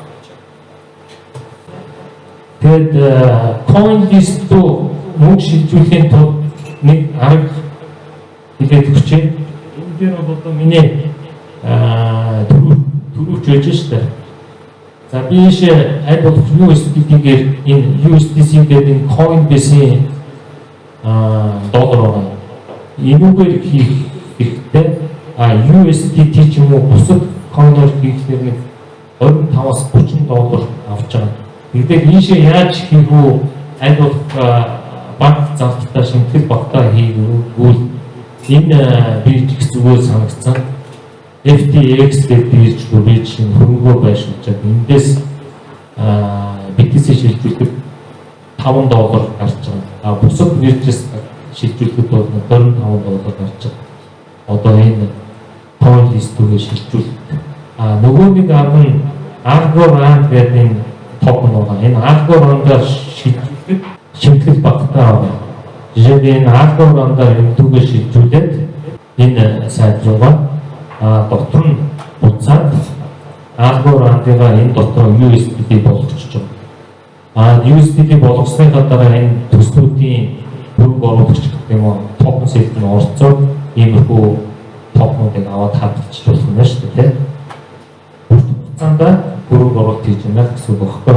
Биднээсээ бас энэ төслийг GoOcean дээр Smart Coin bot гэсэн бас хугацааны хөрөнгө оруулалтаа өндөр хүрээтэй хадгаламжинд хадгалсан байна гэдгээр бас бодож тэр хөрөнгө оруулалтыг хүсэж байгаа хүмүүсээр оролцсон зүгээр болоо гэж бодож байна.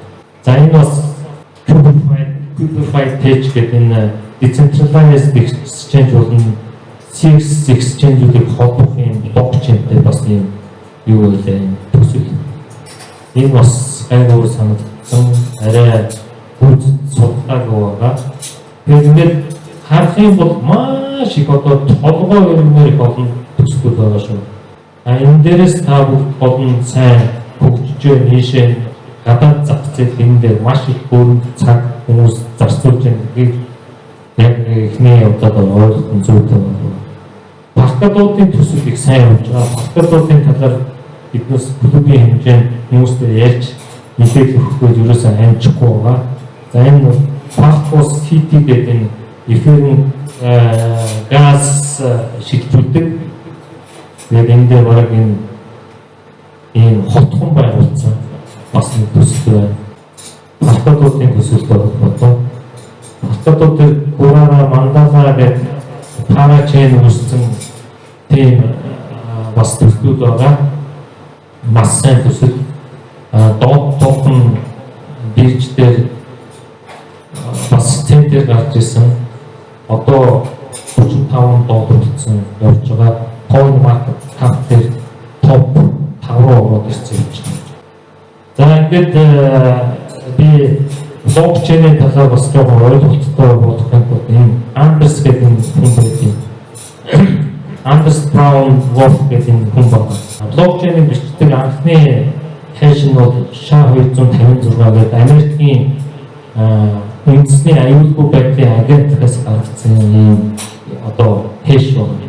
Хэш гэж ярьдаг, монголоор хэш гэдэг.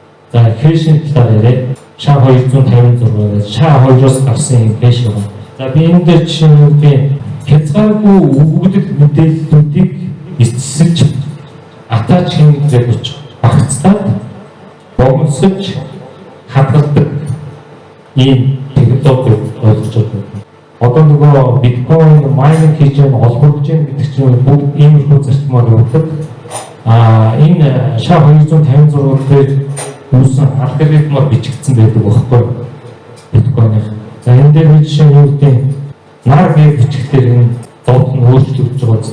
Тэгээд нэг үсэг юм гэхээр ингээд өөрчлөгдөн доотны цифрүүд. Энэ хэш багхгүй. Энэ нар гэдэг хэш яг энэгээр байна. Ихээр өөр хүн энийг өөрчлөх боломжгүй яг энэ хэш технологи гэж. Нараа гэж бичгээр бас өөр болчих жоо. Нэг ардаа болох тэр ингээд өөр болчих юм тийм ээ. Энийг хэш гэж байна. Америкийн одоо үндэсний аюулгүй байдлын агентлаг үүсгэсэн байна шүү дээ 2002 онд. За блок гэдэг юм нь бол энэ байж байна. Хэдгээр блок нэгээс 2 гэдэг non-sense гэдэг non-used once гэдэг тэмдэглэгээ байна. энэ дээр бол датагаа бичин. Дахиад энэ дээр бол яг энд бичиж байгаа бүгд бичиж болно, бүгд бүтэн номч байж болно юм шиг тийм ээ. Одоо би ингээд нэг баахан юу гэдэг таамаг ойлгож гэдэг нэг дараа бичээстэй. За энийгээ би майнинг буюу бодлтын хэш үүсгэж байгаа технологи. За ингээд ногоорчлыг энэ нэг nonsense 61605 гэдэг юм хэштэй блок үүсгэж. Буцаад замч болдгоо зөвхөн хэшийг ашигладаг болно шүү дээ. Блокчейн. Одоо алгоритм гэж юм. За энийг бол ойлгосон болов гэж бодож байна. Блок нь. За энэ байхгүй ч юм тийм. За ингээд майнинг хийхдээ дахиад түрүүний бодлын хэш үүснэ. Энэ хэш үүссэн. За блокчейн гэдэг нь энэ блокуудыг холбосон хэлхээ битүү хэлхий гэж би орчуулад байдаг. За энэ битүү хэлхээний зарчим яг энэ SHA-256 дээр ямар ч зарчмаар өгдөг гэхээр анхных нь нойлоор ихэлдэг энэ нойлоор 4 цэгтэй ихэлдэг байгаа SHA-256. Энэ дээр дахиад цуглаа гэж бичээ. За энэ дээр нөгөө нэг олборлоод өдөрт 900 биткойн олбордог гэдгийн хөдөлгөөн жишээ шүү дээ. За ингээд майнинг хийлээ би ногоороод олчлоо, сувдаад болцсон. Тэгээд энэ хэш нь дараагийн блокийн их болж явдаг байхгүй. Хоорондоо хэвлэгдэж байгаа гэсэн үг шүү дээ. Битүүртгээ үүсгэж байгаа гэсэн үг. Далгагдаад төгсгөл нь тухайн блокийн их болоод явдаг ийм зарчим байхгүй. Тэгээд ингээд зангидаад явчихдаг гэсэн үг. Өөр боломж вишээ одоо мэгч байж болно шүү дээ. Тухайн алгоритмоос шалтгаалаад ямар блок үүсгэж байгаа юм ингээд. За энэ яг энэ блокчейнийг ойлгосон бол цаашаа энэ тавхан байшсан блок буюу төгсөн бус дэвтэр манай санхүүгийн хэлээр бол давхар бичдэг гэсэн үг. Энэ давхар бичлэлтийг онлайн дээр угаад дэлхийн нийт дээр бүхэн харж болно байна шүү дээ. За энэ peer C гэдэг бол блокчейн багхгүй. Энэ дээр одоо жишээ нь эхний блок дээр за ямар үг тавих вэ энэ дээр? За хамгийн сүүлд нь би энэ дээр нэг бүгдээр нэг блокийн төгсгөл дараагийн блокийн их болдог гэдгийг ингээд хэлэгдэдэг гэдгийг ойлгочихлоо ч тийм ойлгоцсон уу? За ингээд энэ бүх блокууд жишээ нь яг алгоритмаар хийсэн бүх бичлэгэн байгаа. За энэ төгсгөл рүү бүгдээр хараа. Энэ дээр нод 6CAD энэ дээр 6035 гэж штэ P дээр бол бас яг бичлэгэн байгаа байхгүй юу? Тийм байгаа. PC дээр бас ингээд одоо нэгэсэндээ 25 энэ блокчейнтэй дэвтэр дээр хоорондоо холбоотой хэлэхэд гэсэн үг. Нэг хэлхэн дээр 3 бичгэд энэ блокийг би харж чадна, чи харж чадна, тэнт харж чадна. 4000 хүн харах байхгүй. Хинч өөрчлөх боломжгүй цаг хугацаанд. За энэ дээр тэнт нэг блок үсгээ. За ямар юм бичих вэ? Энэ дээр амжилтаа. За ингээд энийг ингээд олчихно. За энэ дээр яаж юм те? За энд ингээд одоо 3 болчихж байна те. Энд өөрчлөлт хийхдээ болох болчихж байгаа. Тэгээд энэ дэлхий дээр байгаа яг ийш орж харж байгаа бүх хүн ингээд ороод тархна. Тэгэхээр өөрчлөлт боломжгүй, хакердах боломжгүй битүүрхээ блокчейн ингэж үүсдэг байхгүй. Тийм учраас энэ нэг ажлыг хийж олж одоо тэр биткойны нэг блокийг олоход 625 биткойн гэж 625 биткойн ч одоогоор 55,000-аар өгдөг. Нэг блок бодоход $300,000 өчөж штэ. Маш хүнтэй ажил байгаа үстэй. Тэгээд дэлхийд дээр 900 ширхгийг л одоохондоо олж байна. 5 сараас өмнө 1800 блок болчихсон байна. За энийг бол ойлгосон болов гэж бодож байна тийм ээ. За энэ доотлын ажиллагаанууд бас яг ижилхэн. Энэ бүх хэлхээтэй блокууд нэгэд өөрчлөлт ороход ногоорхгүй ганцхан энэ хүнийх ногоорчод бусад цаана байгаа харж байгаа хүмүүсийг ногоорхгүй энэ бүхлээ энэ хакер гэдэг ингээд үүсэж байна. За энэ токен дээр ярил бас ойлгомжтой болов гэж бодож байна. За энэ дээр бол яг дэвтэр үүсгэсэн байж тээ бүртгэлийн ингээд бас яг саяны жишгээр ингээд үзүүлж байгаа. За энэ эхний блок дээр бол 25 долларыг DC руу шилжүүлсэн, DC Bingley руу шилжүүлсэн гэдэг ингээд энэ бүлгээр тэмдэглэсэн хэш хийж байна тийм ээ доотлол нь. Энэ хэш дараагийн 2 дугаар блокийн эхлэл болоод явцсан 2 дугаар блокийн төгсгөлийн хэш 3 дугаар блокийн эхлэл болоод явцсан ингээд энэ бичил хийсэн гэсэн үг байхгүй юу? Энэ давхар бичилтийг яг энэ сүлжээ эхлэн дээр орсон бүхэн харж байгаа шүү дээ. За би энэ дээр хуурамчаар нэг хакер орж ирээд юу гэдэг энийг нь би юу суулгая л доо. Ингээд юу суулгах юм бол энэ болохоор очиж. За энэ доотлох дээр энэ бол бүгдэн дээр харагдана. За ингээд зассан шүү. За энэ дээр ороод. За энэ нэг хулгайч орж ирээд токен хулгайлах хамлаач өгдөө. За ингээд майнинг хийнгүүт энэ алдаа зарчиж штэ. Энэ дээр алдаа зарцсан. Ерөөсө блокчейн гэдэг чинь технологиор явуулгаа. Тэгээд тэр биткойныг олборлох технологи байд юм байна. Эфирийн технологи байд юм байна.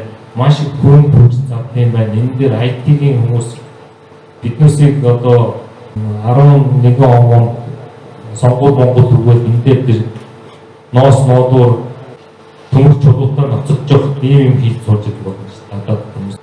За энэ бол зоос. За зоосон дээр ороод ирлээ. За энэ доллараар харуулсан бас Андерс руу шилжүүлсэн. Андерс нь цаашаа $100 задлаад 10, 20, 15, 15 гэдэг бүгдийн битэр үүсгэсэн. Энэ бүх битүү хэлгээ хоорондоо холбоотой гэсэн. За дахиад энэ дээр хурц болох юм бол ингээд алдаа зарцчих. Тэгэхээр ганцхан би энийг харахгүй яг тухайн биткойны сүлжээнд орж байгаа ч юм эфирийн сүлжээнд орж байгаа бүх бүртгэлтэй дэвтрүүд нэгэн зэрэг нэг цаг хугацаанд энийг тэмдэглэсэн учраас эргэж энийг одоо тэр олон мянган одоо биткойн сүлжээний 51% ч юм уу эфирийн биткойн сүлжээний 51%-ийг засчээж бүх энэ тархан байсан бүртгэлийг эзэмшиж хуурамчаар хийх боломжтой учраас биткойн үнэтэй болоод байгаа.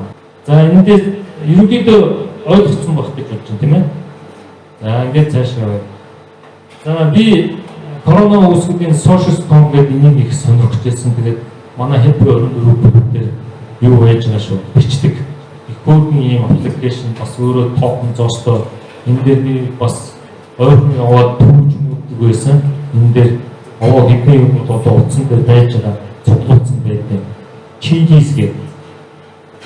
Энэ фэн одоо бүлгийн Италийн баг, Европын багуудтай холбоотой токен багхгүй. Тэгээд тэгсэн энэ маань саяхан чилис хит болсон байна. Өчигдөр амар өссөн байсан уу? $80 явж байна. Coin market дээр хаваа. Coin market дээр. Хит дахин өссөн байна гэсэн үг тэгэхээр тэр ингээд амар өссөн байгаа байхгүй. Тэгэхэд би зүгээр үнэгүй цуглуулаад байсан байна. Тэгэд энэ одоо 0.5 байсан байж тээ тэ. 0.05 та. Хэдэн 26 0.6 шүү дээ.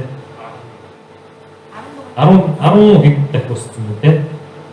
За нэг иймэрхүү юм байна. За биднүүсийн токен одоо энэ байгаа Smart Trade токен маань 3 сарын 15-нд дат токен биржтэй байна. Энэ бирж дээр. Энэ жод шинэ бирж 17 он байгуулагдсан. Тэгээд нэг 400-аад хослолтой. Тэгээд бас бүх хөрөнгө бараа таваарыг бас арилжааж бол өөрийн дат токентой байна. LA гэдэг токентой. Энэ дээр гарч байгаа Smart Trade. За энэ дээр хабр токен байна уу? Энэ бол тэр Smart Trade-ээс салаасан токен байгаа. 8 сарын 15-нд дат токен биржээр гарна. 8 сарын 15-нд хабр токен дат токен биржээс гарахаас өмнө 3 сарын 15-нд Smart Trade токен гарчаад 8 сар хүртэл 2-3 биржээр дахиад гарах юм. За Smart Trade coin төслийг бот биднес бүтээгдэхүүнтэй гээд тооцож ийшээ орсон. 18 оноос бол софт дээр явдаг байсан. Сүүлд нь боттой болсон. Маш сайн хөгжиж байгаа юм үнцэнтэй болох гэж хараад биднес ийшээ тодорхой хэмжээний хөрөнгө байшуулсан байна.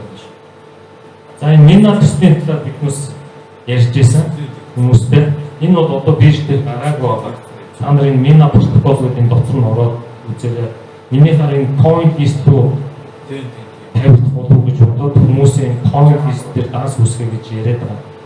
Тэгээд бүлгийн шугамар бол энэ Minatrix-ийн талаар яг болт дээр мэдээлэл цацсан. DeFi төслийн талаар юм бэлтэж байгаа. Цаг ерөөсөө энэ дээр маш их ордог. нэг бичлэг хийгээд тавихад тэрийг бичин дараа нь тарсна загварчлан хүнд яаж хүрэх гэдгийг айгүй та нар бас зүгээр ойлгож бас ойлгохыг бодороо мэдхийг бодороо тийм учраас жоохон хоцроод уучлаарай манай бүлүүгийнхаа аль болох бүлүүгийн хүмүүстэй гэж хүрхийг бодож байгаа шүү гэдэг. За минад дээр зарим төслүүд бол хакруудад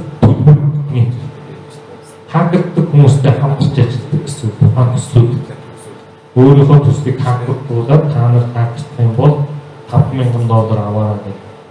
Тэрний нэг нь энэ хакер one дээр хакерууд гэдэг төслүүд бол саналаа өгөөд тэднээсийн алдаа, дутагдaltaа багийн гаргаж ирээд мөнгө төлдөг байна. Нэг гэсэндээ өөрийнхөө төслийн алдааг тэр хакердаг хүмүүсээр олуулаад засаад цаашаа авч өгдөг. Ийм бас төлбөрийн систем гараад ирсэн. Тэгэхээр хакердаг залуучууд байвал энэ дээр бас ажиллаад энэ том төслүүдээс мөнгө авч болох юм байна шүү дээ. Төсөлд нь оролцож болж байна. Дутагдaltaа тийм бүхий юмнуудыг олоод хилээд энэ төслүүдөө бичээд $50,000, $100,000 ч хурцтай ийм ажлын байр байж байгаа энэ дээр оролцож болно. За энэ бол минад төслийн нэг валидатор нод үүсгэхдээ би чадаагүй 23. Шинэ минад төсөлдөр клауд компьютерийн багтаачтай хэрэгсэл аваад хийсэн бол энэний нэг нод нь болохоор надад нэг 66,000 минад токен өгөх боломжтой. Одоо энэ дээр нэг 600 хүн нод үүсгэсэн явж байгаа. Тэднээсийн ордог хэсэг байгаа юм. Яаж блокчейн үүсэхгүй энэ дээр клауд тэр юутай сервертэй байх уу гэх. Тэгээд энэ нодыг ингээд харж яадаг өөрсдөө зангилаа гэсэн. Тухайн төрөний үзүүлсэн блокчейн шиг юмуд энд хийдэг болох юм шүү дээ. Төсөлтөөр ажиллаад тест хийж гэсэн. Яг үндсэн гол сүлжээгээ нийтэд дэлхийн өмнө тест хийдэг хакерууд өгдөг. Тэгээд энэ дээр бас компьютерийн хакертай хүмүүсийг бол оролцуулаад шууд өгдөг. За энэ нь бол тэгэхээр валидаторуудын нь ордог сайт байна. Энэ дээр бол ингээд 112 хүн валидатор баталгаажуулсан байлээ. Ийм 192 ийм юмруу ч гэсэн ороод тодорхой хэмжээний төслүүдээс ажиллаад баг өөрийнхөө мэдлэгийг ашиглаад ирээдүйд үнцэнтэй болох юм токен цуглуулах ч юм уу мэдлэгээр мөнгө олох боломж гараад ирсэн байна гэдгийг ойлгох зүйлээ болов. За энэ хүн бод жишээ нь 100 блокоос 59-ийн одоо гүйцэтгэсэн нийт энэ баталгаажуулагчдын 5% эзэмшиж байгаа. Тэгэхээр энэ хүн давуу ирэх гэж байна. Валидаторууд болохоор одоо дефолт төсөл ч юм уу NFT төслүүдээр олон нийтийн засаглалтаар байгуулах гэсэн үг байхгүй. Тухайн төсөлд орж байгаа хүмүүсийн саналыг авдаг токеноор нь засаглал нь олон нийтийн хэн нэгэн давамгаалдгүй олон хоороо шийддэг ч юм уу эзэмшиж байгаа тэр токенороо тухайн төслийг хөгжүүлээд явдаг ийм зарчмууд болсон байна. За ерөнхийдөө ингээд иймэрхүү юм ярих болов гэж бодож байна гэдээс. Тэгээд манай бүлүүгийн нөгөө пэйж хуудас байгаа, YouTube байгаа. YouTube дээр биднээс бас энэ крипто сонирхдаг хүмүүсийг урамшуулах маягаар нэг 2000 төгрөгт нэг дээжэр наана трейдер гэдэг хүүхэн төрөж өөрийнхөө хөрөнгийг хадгалдаг юм өгч байгаа шүү.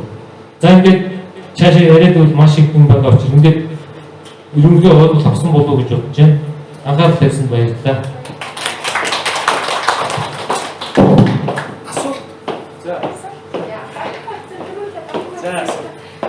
Юу, хэппи 24 би шүтэн яг нөгөө юуг нь тайлбарлаад өгч дүүмийн одоо би жишээлх юм бол яавд яг аргасны гişүн болох юм гэдгийг тодорхой. Их гоё асуудал.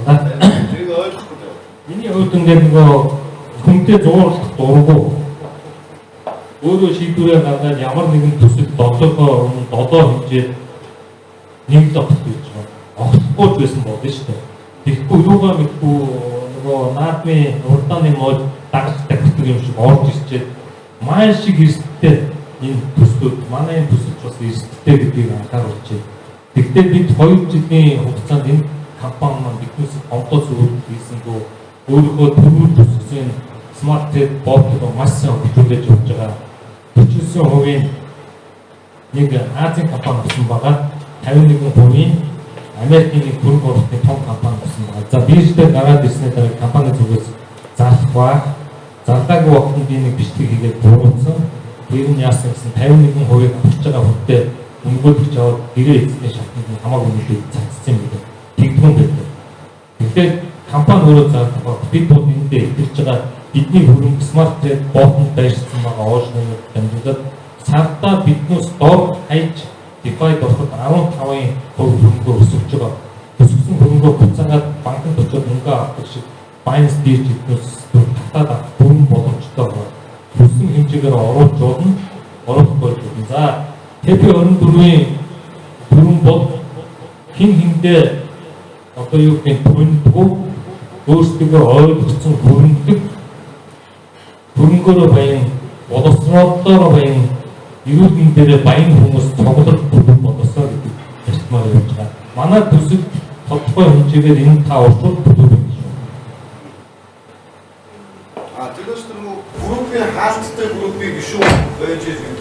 Энэ дээр ингэж аа Smart Trade Coin Go платформ дээр та хөрөнгө оруулалт хийгээд өөрсдөө өөрийнхөө дансан дээр биткойн юм уу эфирмээр DeFi төсөв рүү одоо хөрөнгө оруулалт 30 хоногтой юу 60 хоногтой хоногудаас сонгоод хөрөнгө оруулалтаа хийцэн байгаа тохиолдолд таны бид нар TP24 клубын гишүүн одоо жинхэнэ гишүүн байна гэж үзэж байгаа. Гэтэл манайхан маань нөгөө бронз дээр зүгээр үнэгүй одоо airdrop-ос юм уу эсвэл одоо Visa картаа захиалаад 50 ширхэг трейд койн өнгөөр авчихсан.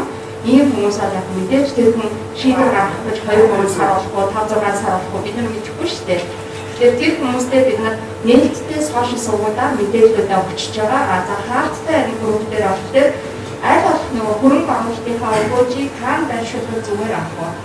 Дээрээс нь нөгөө сонирхлоороо нийлээд одоо яа гэх юм уу спорт уурын гэх юм уу энэ одоо амьдралын нэг борхон цаг хугацаагаа бас үр дүнтэйгээр ингээ хамтран өнгөрүүлъя тийм найз нөхдийнхаа хүрээнд одоо ганцаараа яваад ах биш олон хүний одоо сэтгэл санаа олон хүний одоо эрх зүйн бодолтой хамаагүй илүү үр дүнтэй гардаг. Тийм учраас бас нөхсөн байгуулагч төвшин төр ахтаас би тодорхой хэмжээгээр мэдсэн чадсан бүх юмараас тусдаад явж яа энэ клубын хагшууны хавар бас ингээд мэдээ явж яа гэдэг ярьж байгаа шүү. За манай одоо баг хамтлагаас бас ийм асуултууд орж ирж байгаа. За 2021 оны 3 сарын 15-ны удирдлага тавхан дээр J-Coin маань арилжаалагдана. За энэ арилжаалагчид болохоор мэдээж нэг Монгол хүмүүсүүд одоо өөрсдөө төгрөгийн болон долларын настай. За тэгвэл тэр лав токен дээрээс бид нар хэрхий яаж арилжаалаад мөнгө төлж авах вэ? Тэндэр чи өдөөсөө Монгол банкны эсвэл одоо Visa card, Master card ч гэдэг юм уу тий. Тэр картууд одоо Монгол хүлээн зөвшөөрөгдөхөд ийм банкны fiat мөнгөний юм гаргалгаа байхгүй байна. Энийг яах вэ гэж асууж байна. Харин яг энэ зөвхөн даа токен биш бусад биржүүдээр тийм хөндлөлтөөр байгаа л да. Яг fiat-аар зарим тэр Crypto.com гэдэг сүйд бүждөө орж ирсэн Америкийн компани тоокнууд арай Visa card акц явуулж байгаа шүү дээ. Тэр Visa card Crypto.com-д би нодлон 1 сард хүсэлт өгөөд надад бүлгийг авсан. Нэг үсэг аваад. Тэгээд яг бүлэг хийхдээ автгүй танаа регион чинь бидэнд хамаагүй байна ингээд байна. Одоо Binance дээр ч гэсэн манай монголчууд мөнгө шилжүүлж болж байна гэдэг ингээд байгаа боловч их хэмжээгээр болохгүй байгаа шүү дээ. Нэг $100, $200, $300 2-3% төгрөг гарчаад том хэмжээний мөнгө ч юм уу $5,000 дээш өгдөг. Одоо Binance биржээс картаараа биткойн худалдаж авч болохгүй байхгүй. Эргээд буцаагаад банк руугаа хийхэд 2-3 маш удаж 2-3 хоног. Тэр хооронд бол хашны зөрүүн дээр хүн төлөвжсэн хүмүүс хийж чаддаг юм бас дуу гарч байгаа. За токен дээр нэг $10,000 2-оос 0.19-с 0.2 нөгөө хэмжээнээрээ өөр байж. Тэгэхээр энэ дээр яг жишээ нь театраа гарахгүй тодорхой хэмжээний криптогоор секс ёоч гэдэг нь яг гарч болдог банкны одоо банк руугаа татаж болдог биш рүү шийдвүлээ явуулах зүгээр одоо гэж үзэж байна. Тэр бүндүүд байгаа. Яг банкны даснаа хийж болохгүй асуудал гарч байгаа. Тэгээд гарахад нөгөө смарт техникийн зэндээ өөрөөдөө хүмүүсд арзан болж бизнесийн дүрм болгоод тэгээд тэгж. Тэгээд цаашдаа энэ бизнесийн төсөлтөөр одоо ингээд та нар харж энэ дээр маш их зөв хийсэн байдаг. Зөвхөн биткойн ихээр явж ирсэн шүү дээ ингээд. Одоо тэгээд хабрд ороод тэгээд 3 сарын 15-нд дижитал аппликейшн тодорхой хэмжээний арилжаан болоод ирэх гэсэн. За 2 тэрбум бол энэ блокчейн дээр байж байгаа 2 тэрбум баггүй смарт телефон. Яг энэ төслийн хувьд айгүй бага гэж бодож байгаа. За мэдээж тодорхой хэмжээгээр дат тоон дижитал гараад хийгдчихтэй айхтар олохгүй болж байна. 1.8-аас тийм. Одоо энэ дээр яг 1.8-аас зардаг компани явсан байгаа шүү дээ. Тэгээд энэ Денис Ноог гэдэг хүний төслийг хийсэн. Тэгээд тэр том компаниудад зарцсан. Зарна гэдэг бол маш сайн байхгүй. Тэр хүний бизнесийг авдаг тийм санхүүгийн том компани яаж авах вэ? Эндээ судалж байгаа гэж байна шүү дээ. Бас нэг өгөөд болчих жоох. Тэгээд тэр блокчейнд нь хараад аюул жигд явж байгаа таарсан. Минут тутам гэдэг бас арилжааг өгөөд нэгдэж явж байгаа. Тийм учраас миний хувьд бол энэ дээр зөв миний итгэх юм шиг бол энэ шууд цаашаа сайн явах гэсэн бодлоо. Тэгэхээр энэ дээр жишээ нь бүгд гэж 1 сарын дараа ч юм уу 2 сарын дараа гарах гэж бодохгүй байгаа. Хэрэгцээний мөнгө чинь одоо энэ дээр ингээд хараад та ихэнх төсөлтөөр 3 сарын 3-нд орсон гэдэг 3 өдөр хүн нийт 2.2 тийм ээ. За одоо 8 болсон байна. 9 өдөр бид 7 өдөртэй чинь баг нэг бүх баггүй өдөртэй. Сартаа тэгэхээр энэ 20-с 30 өдөр мөнгөийг өсгөж өгнө шүү дээ. Тэгээд мөнгөийг өсгснээ дараа би майнс гэж түгээ чөлөөтэй засаж байгаа шүү дээ. Би чинь жишээ нэг $10,000 хийжээд 30% өсгөд $13,000 тэмцэх хэмжээний биткойн эфирээр буцаага татаад авчих болж шүү дээ. Тухайн татаж авах үедээ биткойн хараа $1,000 болсон бол хэцүү.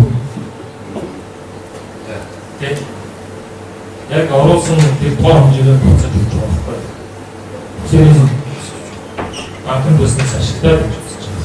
За энэ нь болохоор яг нөгөө exchange биш криптовалютын sex change-тэй холбоотой. Прогрессын биетэй холбоотой гэсэн. Centralized exchange. Өөрөөр хэлбэл Мембер нь хачиж байна. ямар мембер вэ? Голдын мембер трейд нөгөөдөр алга болсон гэж асуух гал. Ямар тэний түнэ? Тэгээ нөгөөдөр алга болсон. 3 сарын 15-наас хойш өгөхгүй. 15-наас хойш өгөхгүй байна. Өөрөө шууд байхгүй. Ашгүй арай чигтэр санаад авсан. Тийм үү? Чи гişүүн болцсон юм байна шүү дээ.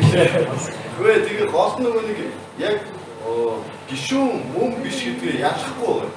Нөгөө хаалттай бүрд намайг бүтэхгүй. Чи ямар таимнаас авсан тэр хүндүүгээ хандаад Баяжиг крипто миний спонсорч оошн дээр баяж. манай төлөв дээр тэгээд би энэ хүн байх шүү гэж ойлдоод яа.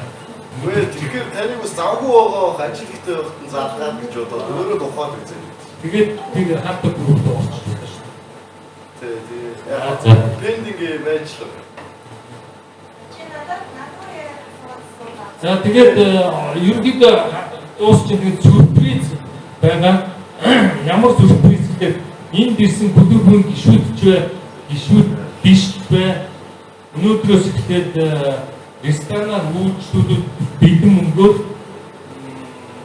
4 сарын 15-нд хүртэл 20% хөнгөлөлтөө үйлчлүүлж байна. За 3 сарын 15-наас 4 сарын 15-нд 1 сарын дотор смарт тэлээр дээр 50% бүгд бусдын Жишээнд нэг төсөө өдөр хийгээд 500 мянгаар төсөө өдөр, сая төгрөгөөр төсөө өдөр 500 мянган төгрөг төлчөөд DJ хашаар смарт телефоноор төлж болно шүү. Болж байна уу? Сар. Болохоо. Зүтгэж бол чадвар. За ингээд дуустаа.